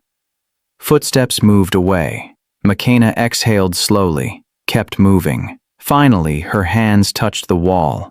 She felt for the nail, found it, sharp, cold. McKenna pressed the rope against it, started sawing, slowly, carefully. The rope was thick, industrial. It would take time, but she had time, 30 minutes, maybe less. McKenna worked the rope back and forth, her wrists burning, blood trickling down her hands. But she didn't stop. She thought about Dante, walking into this trap, thinking he could trade the ledger for her life. He didn't know Matteo was planning to kill them both. He didn't know this was the end. McKenna's breath quickened, the rope starting to fray. Come on, come on. One strand broke, then another. Her hands were slick with blood now, making it harder to grip. But she kept going. The guards' voices grew louder, closer. Matteo just texted. "Cavallaro's 5 minutes out. Get ready." McKenna's heart raced. 5 minutes. She had 5 minutes to free herself, to warn Dante, to stop this. The rope gave way, snapped. McKenna's hands were free. She ripped the tape from her mouth, gasped for air. Her legs were still tied to the chair, but her hands. McKenna reached down, started untying the knots around her ankles. Her fingers shook, blood making everything slippery. But she worked fast. 1 knot, 2, 3. The door handle rattled. McKenna froze. "Check on the girl," one guard said. Make sure she's still secured. The door started to open. McKenna's last knot came undone. She was free. Light spilled into the room. A guard stepped inside, tall, armed, confident. He expected to see her tied up, helpless, broken. But McKenna wasn't that girl anymore. She'd spent 6 months being tortured, 6 months being a victim. Not tonight. The guard's eyes widened when he saw the empty chair. He reached for his gun. But McKenna was faster. She grabbed the broken metal nail from the wall, lunged, forward, drove it into his thigh. The guard screamed, dropped his gun. McKenna grabbed it, her hands shaking, her body weak, but her mind clear. The second guard rushed through the door. McKenna didn't hesitate. She fired. The shot echoed through the warehouse. Loud. Final. The guard dropped. McKenna stood there, gun in hand, breathing hard. Her body was screaming in pain, her wounds bleeding, her vision blurring. But she was alive, and she wasn't done. McKenna stumbled out of the room, into the hallway. The warehouse was huge, dark, maze-like. She heard voices, footsteps, men moving, Matteo's men. McKenna pressed herself against the wall, listened. Cavallaro just pulled up. Get in position. What about the girl? Forget her. She's not going anywhere. McKenna's jaw clenched. They were wrong. She was going somewhere. She was going to save Dante, even if it killed her. McKenna moved through the shadows. Gun raised, every step agony. But she didn't stop. She'd spent 6 months protecting Dante's secrets. Now she was going to protect him. The warehouse exit came into view, a sliver of light, and through it McKenna saw him, Dante, walking toward the entrance, ledger in hand, walking straight into death. McKenna's breath caught. She had seconds, maybe less. She raised the gun, aimed at the nearest guard, and she made her move. Dante stepped into the warehouse and knew immediately he'd been played. The place was empty. No guards, no McKenna, no Matteo, just silence. And then speakers crackled to life. Matteo's voice echoed through the building. "Welcome, brother." Dante spun around, gun drawn, eyes scanning the darkness. "Where is she?" Dante shouted. "Safe, for now." "Show yourself," Matteo laughed, the sound bouncing off metal walls. "You always were impatient, always rushing into things without thinking." Dante moved deeper into the warehouse, past rusted equipment, past broken machinery. "That's why you failed, Dante. You act on emotion, on impulse. You let people get close. You let them matter. And you," Dante called out, "you betray everyone who ever trusted you. That make you better? It makes me smart." A door opened above. Second floor, catwalk. Matteo stepped into view. He looked different, confident, relaxed, like he'd already won. "There you are," Dante said, raising his gun. Matteo didn't flinch. "Go ahead, shoot, but you'll never find her if you do." Dante's hand trembled. "Why, Matteo? Why do this? Why?" Matteo leaned against the railing. "You really don't know?" "No. Because I built this empire with you. I bled for it. I sacrificed for it. And what did I get? Nothing. You got the credit. You got the power. You got the respect. We were partners. We were never partners," Matteo shouted, his mask slipping. "I was your shadow, your second, always behind you, always less." Dante stared at him. "I gave you half of everything. Half." Matteo spat the word like poison. "I deserved it all." "You're insane. I'm ambitious. There's a difference." Matteo started walking along the catwalk.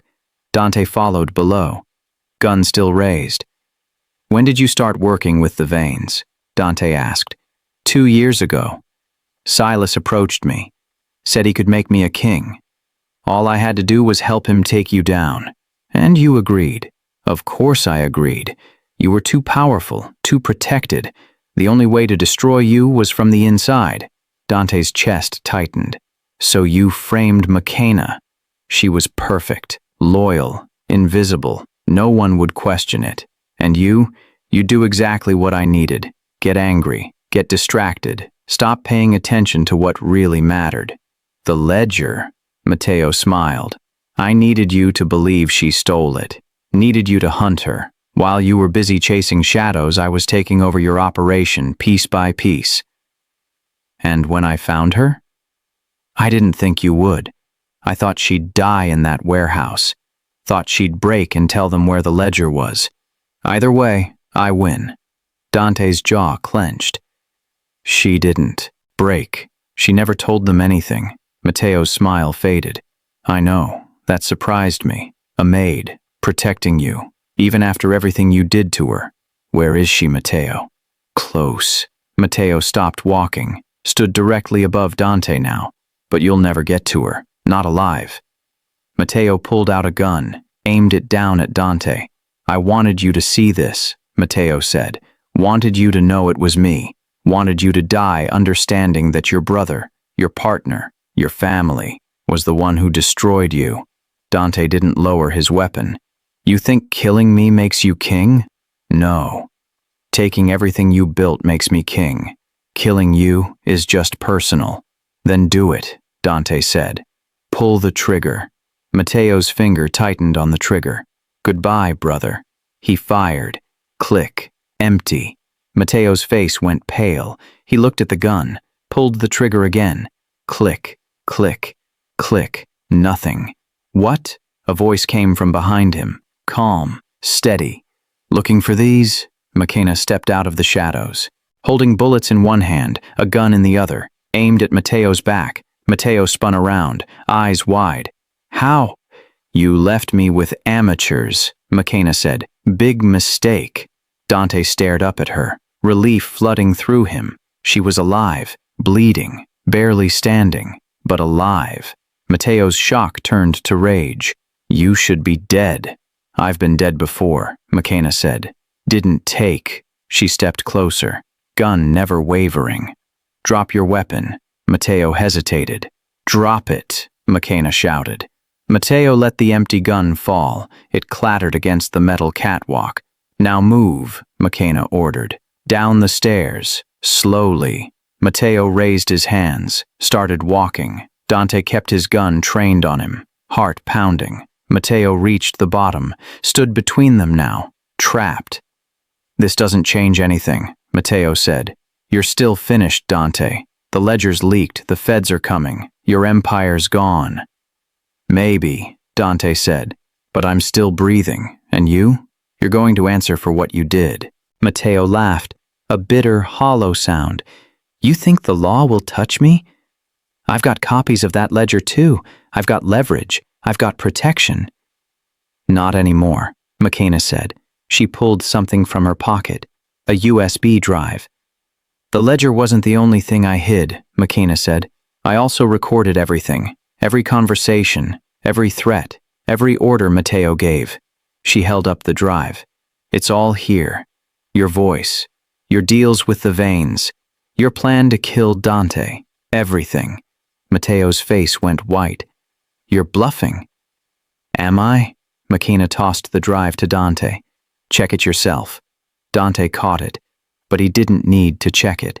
He could see the truth in Matteo's eyes. Fear. For the first time, Matteo was afraid. It's over, Dante said. You lose. Matteo's hands dropped, his shoulders slumped, but then his eyes shifted, looking past Dante, past McKenna, and he smiled. Not yet.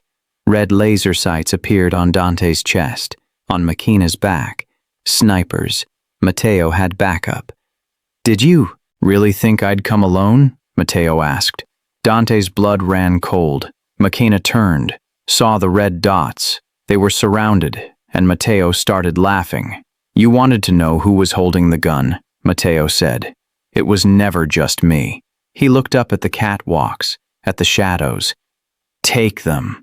McKenna stood frozen, gun in hand, red laser sight on her chest. She'd fought so hard, survived so much, and now she was holding a gun. But would it be enough? McKenna's hands were shaking. The gun felt impossibly heavy. Red laser sights danced across her chest, her arms, her head. One wrong move and she'd be dead. But she didn't lower the weapon. Matteo turned to her, smiled. "You should have stayed in that alley." "Probably," McKenna said, her voice steadier than her hands. "You're nothing," Matteo continued. "A maid, a nobody. You think holding that gun makes you powerful?"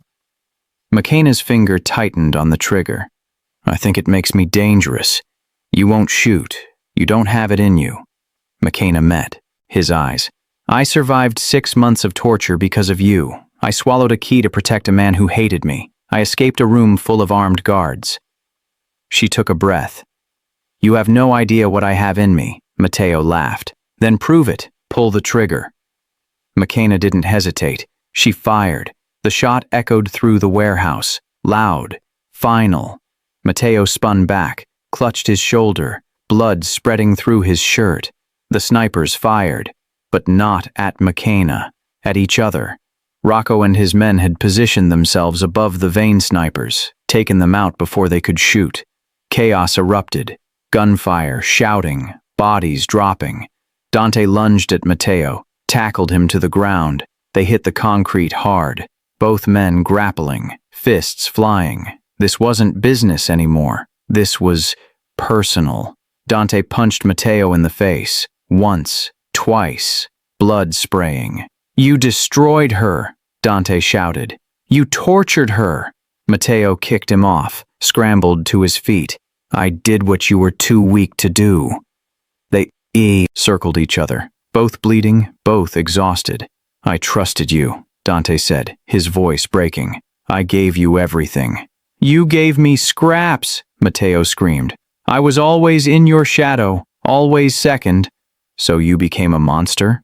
"I became what I needed to be." Matteo charged, slammed into Dante. They crashed into a metal support beam. Pain shot through Dante's ribs, but he didn't stop. He grabbed Matteo by the collar, threw him against the wall.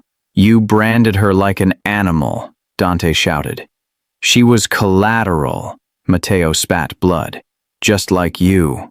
Dante punched him again, harder this time. Matteo dropped to his knees. Above them, the firefight continued. But it was ending. Rocco's men winning. McKenna leaned against a pillar, her strength fading, the gun slipping from her hands. She'd done it. She'd saved them. But the cost? Her vision blurred. Her legs gave out. She collapsed. Dante saw her fall. His heart stopped. "McKenna!" He started toward her, but Matteo grabbed his ankle, pulled him back. "Not yet, brother," Matteo growled. Dante kicked free, turned back to Matteo. Blood pooled beneath him. His shoulder wound deep, his face pale, but he was still smiling. "You think you won?" Matteo said. "You lost everything. Your empire, your power, your protection." "I saved her," Dante said. "That's all that matters." Sentimental fool. Sirens wailed in the distance, getting closer. Police, FBI, they were coming. Rocco ran over. "Boss, we gotta move. Now." But Dante didn't move. He stared down at Matteo, his brother, his betrayer. Matteo coughed, blood on his lips. "Do it. Finish it." Dante's gun was in his hand, aimed at Matteo's chest. One bullet, one pull, and it would be over. Matteo had destroyed everything, tortured McKenna, framed her, tried to kill them both. He deserved to die. Dante's finger moved to the trigger. "Please," Matteo whispered, not begging, just stating fact. "End it. I'm dead either way. Prison, the veins. Someone will kill me. Let it be you." Dante's hand shook. Every fiber of his being wanted to pull that trigger. Wanted revenge, wanted justice, wanted Matteo to pay for every second of pain he'd caused. But McKenna's voice echoed in his mind. "Don't become him." She'd said it before, when Dante had been consumed by rage, by hatred. McKenna had suffered more than anyone. She'd earned the right to want Matteo dead, but she'd chosen mercy. She'd chosen to be better. Could Dante do the same? The sirens grew louder, flashing lights visible through the broken windows. "Boss," Rocco urged, "they're here." Dante looked at McKenna, unconscious, bleeding, but alive. She'd spent 6 months protecting him, protecting his secrets, even when he hated her. She'd chosen humanity over revenge. Sometimes the hardest choice isn't revenge, it's mercy. Dante lowered his gun. I'm not like you, Matteo. I'm not a killer. Matteo's eyes widened. You're letting me live? No. I'm letting the law deal with you. You'll rot in prison. And every day, you'll remember that you lost. Dante turned to Rocco. Get McKenna to the car. Now. Rocco scooped McKenna up, carried her toward the exit. Dante started to follow, but stopped. Looked back at Matteo one last time. We were brothers once, Dante said.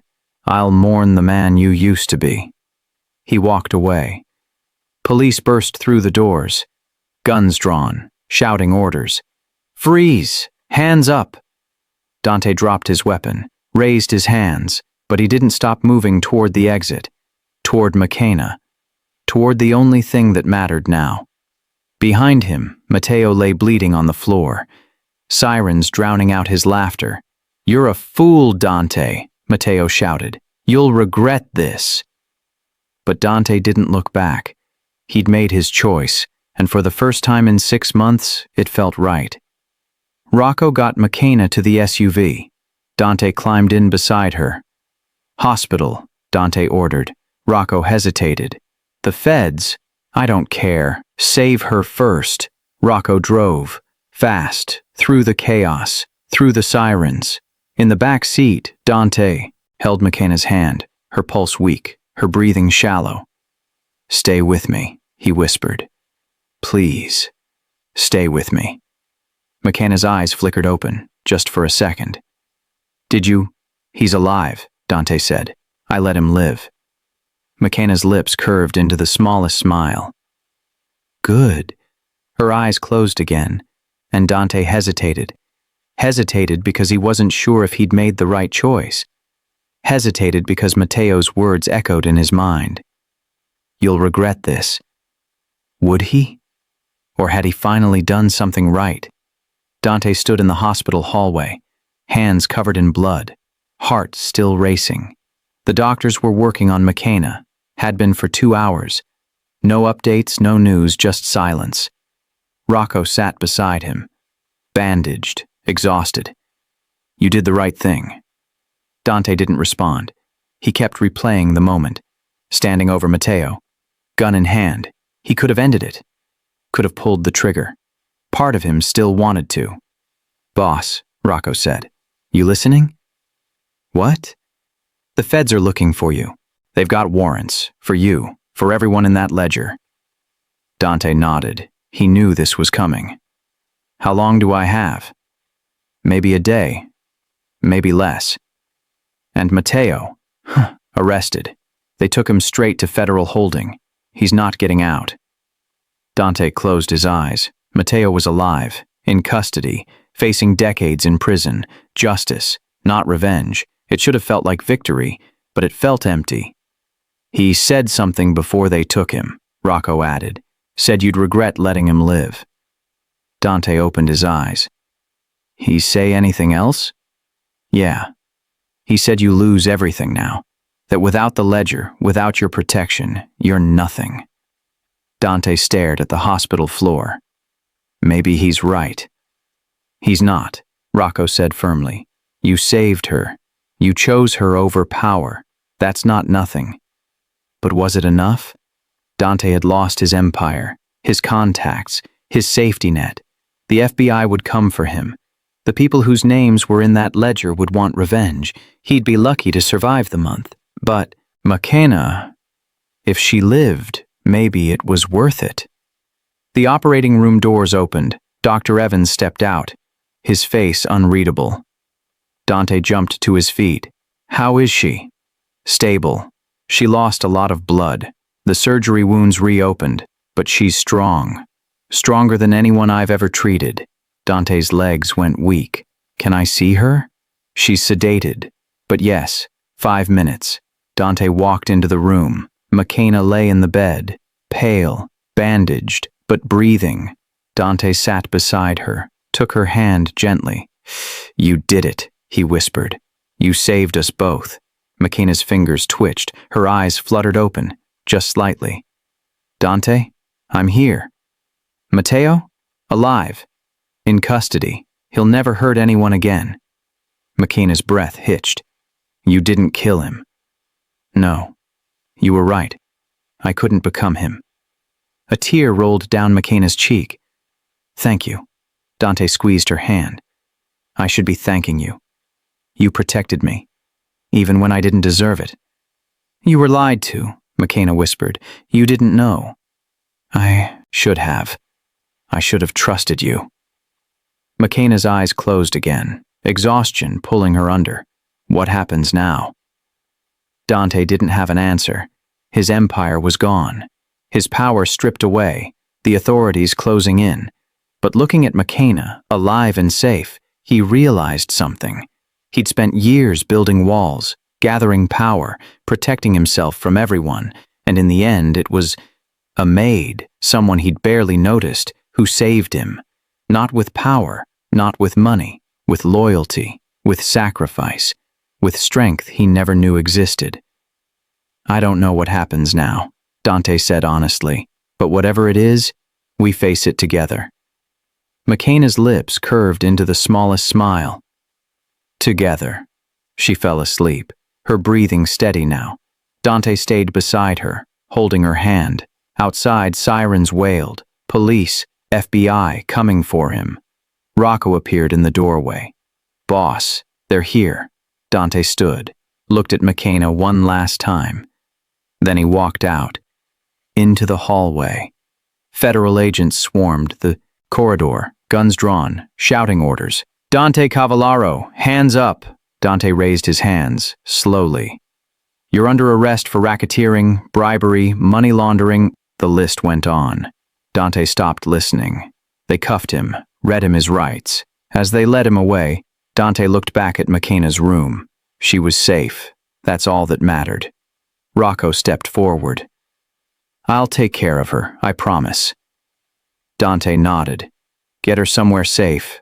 Somewhere they can't find her. I will. The agents pushed Dante toward the elevator, but before the doors closed, he heard something. A voice. Weak but clear. Dante. McKenna stood in the doorway, leaning against the frame, barely standing. Don't give up, she said. We're not done yet. The elevator doors closed. Dante was gone, taken to a cell. Questioned for hours, charged with crimes that would keep him locked up for life. But McKenna's words echoed in his mind. We're not done yet. 3 days later, McKenna was released from the hospital. Rocco took her to a safe house, gave her money, a new identity, a way out. Dante wanted you to disappear, Rocco said. Start over somewhere new. McKenna looked at the papers, the passport, the cash, freedom. Finally, after 6 months of torture, 6 months of pain, she could walk away, leave this life behind, never look back. But she thought about Dante, sitting in a cell, facing life in prison. He'd chosen mercy. He'd chosen her over his empire. Could she really walk away now? McKenna looked at Rocco. Where's the USB drive? The one with Mateo's confessions? Rocco's eyes narrowed. Why? Because Dante's not the only one who committed crimes. And if I'm going to disappear, she smiled. A real smile this time. I'm taking everyone down with me. Free. That's what she was supposed to be. But McKenna realized something. She'd never be free until the people who destroyed her paid. All of them. And she was just getting started. 6 months later, Dante sat in a federal courtroom, not as a defendant, as a witness. He'd cut a deal, full testimony in exchange for reduced charges, 3 years instead of life. The judge asked him to state his name for the record. Dante Cavallaro. And what was your relationship with the defendant, Judge Harold Morrison? Dante looked at the judge, the man who'd taken his money for years, the man who'd dismissed murder cases, destroyed evidence, buried truth. I paid him to protect me, Dante said. And he did. The courtroom erupted. Reporters scribbling, cameras flashing. Dante kept talking, named every politician, every banker, every corrupt official in that ledger. His empire crumbled with every word, but he didn't stop, because beside him, in the gallery, sat McKenna. Healed now, scars fading, stronger than she'd ever been. She wore a simple dress, her hair pulled back, no makeup, no jewelry, but she looked powerful. Not the kind of power Dante used to have, the kind that came from surviving, from rebuilding, from choosing to stand, when the world told you to stay down. After the trial, they walked out together, past the cameras, past the reporters shouting questions. Dante ignored them. McKenna did too. They got into a car, drove to a small apartment in a quiet neighborhood. Not a penthouse, not a mansion, just a place to live, to heal, to start over. McKenna had used the USB drive, exposed everyone, not just Mateo, not just the Vanes, everyone who'd ever hurt someone and gotten away with it. Judges, politicians, crime bosses, all of them facing charges now. And with the money from selling her story, McKenna had started something new, a foundation. For women no one believed, women who'd been silenced, abused, thrown away. She called it second chances. Every day women came to her, told their stories, found safety, found hope. Dante helped when he could, but mostly he watched McKenna transform pain into purpose. That evening, they stood on the apartment balcony. Chicago stretched out before them. The same city, but different now. Dante looked at the skyline, at the buildings he used to own, the streets he used to control. "I lost everything," he said quietly. McKenna turned to him. "No, you found yourself." Dante shook his head. "I had power, money, respect. Now I have nothing." "You have your life," McKenna said. "You have a second chance. Most people don't get that. Because of you." "Because you chose differently," McKenna corrected. "You could have killed Mateo. Could have run. Could have kept lying. But you didn't." Dante leaned against the railing. "Sometimes I wonder if I made the right choice." "Do you regret it?" Dante thought about it. Really thought about it. He'd lost his empire, his protection. His name meant nothing now, but he was alive, free, and the woman standing beside him, she saw him, not as a billionaire, not as a boss, as a man, flawed, broken, but trying. "No," Dante said finally. "I don't regret it." McKenna smiled. "Good, because I don't either." They stood in silence for a moment, the city humming below them. Then Dante spoke. "What you're doing, the foundation, it's incredible." "It's necessary," McKenna said. "Too many women go through what I went through. And no one listens. No one believes them. They believe you. Because I survived, because I fought back, but not everyone can. That's why I have to speak for them." Dante looked at her, really looked at her. She'd been thrown away, branded, tortured, left to die. And she'd turned that pain into something beautiful. Sometimes losing everything is the only way to find what matters. Dante had lost his empire, but he'd found something better. Purpose. Redemption. A reason to be better. "Thank you," Dante said, "for not giving up on me." McKenna's eyes softened. "You didn't give up on me either. Even when you thought I betrayed you, part of you still looked. Still searched. I should have believed you from the start." "We can't change the past," McKenna said, "but we can build a better future." Dante reached for her hand, slowly, carefully. McKenna looked down at his hand, then at his face. For a moment, Dante thought she'd pull away, thought the trauma was too deep, the scars too fresh. But McKenna didn't pull away. She took his hand, their fingers intertwined, both of them holding on. Not as boss and maid, not as billionaire and survivor, just as two people who'd been through hell and found their way back. The sun set over Chicago, painting the sky orange and red. And for the first time in months, Dante felt something he hadn't felt in years. Peace. But in a prison cell across the city, Matteo sat alone, bandaged, bitter, broken. He stared at the wall, at the years stretching ahead of him, and he smiled, because he'd hidden something. One last card. One final move. A piece of information no one knew about. Not Dante. Not McKenna. Not the FBI. Something that would change everything. And when the time was right, he'd play it. Revenge was patient, and Matteo had nothing but time. She didn't pull away, but someone else was watching. Someone who wanted them both dead. 1 year later, Dante stood in a community center on the south side of Chicago. Not his building, not his name on the door, just a place where people came to rebuild their lives. He was teaching a class. Financial literacy for ex-convicts. Men and women trying to start over after prison. The same position he'd been in. The same fear. The same uncertainty. Dante knew their struggle because he'd lived it. He was no longer a billionaire, no longer powerful, no longer untouchable. He was just a man. Trying to do better. After class, McKenna met him outside. She'd been across the street at the foundation, meeting with women, listening to stories, offering hope. They walked together through the neighborhood, past shops, past people who recognized them but didn't stare. Not anymore. The scandal had died down. The trials were over. Matteo was serving 25 years. The veins had scattered. Chicago had moved on, and so had they. They stopped at a small cafe, sat by the window, ordered coffee.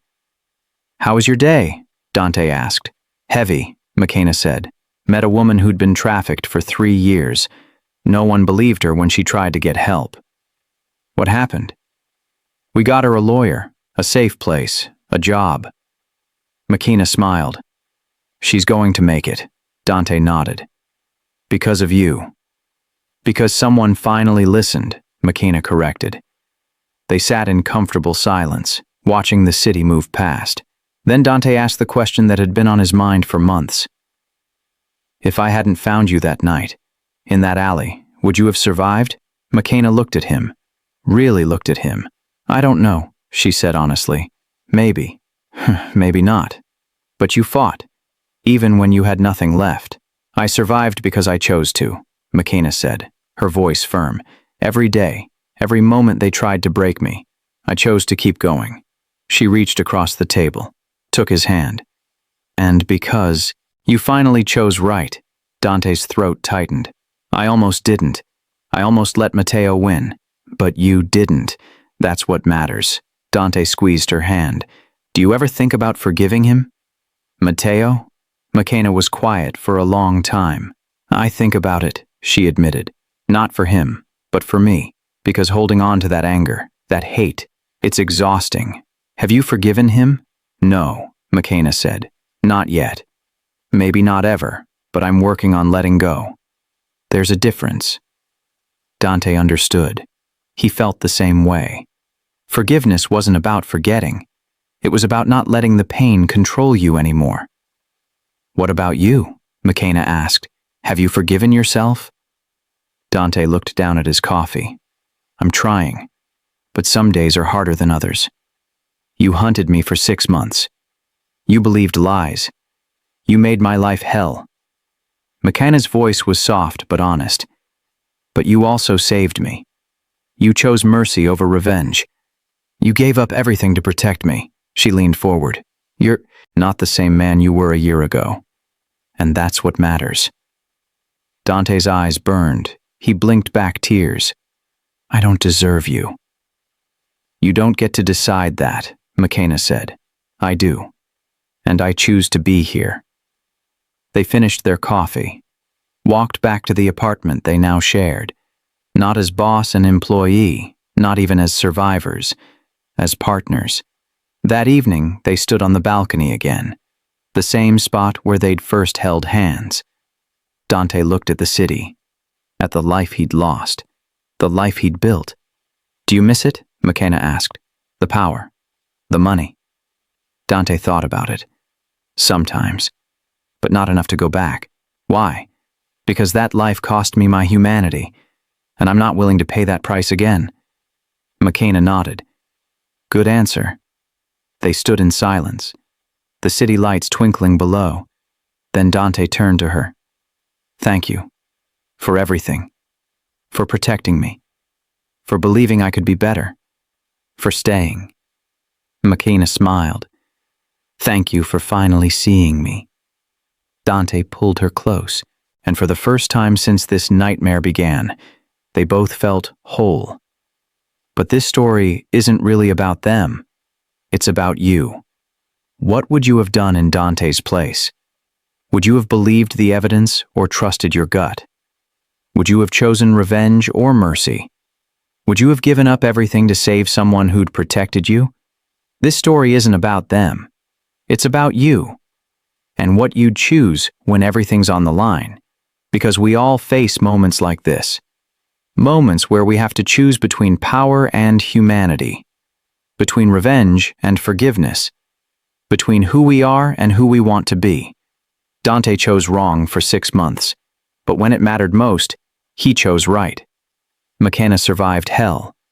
And instead of letting it destroy her, she turned it into purpose.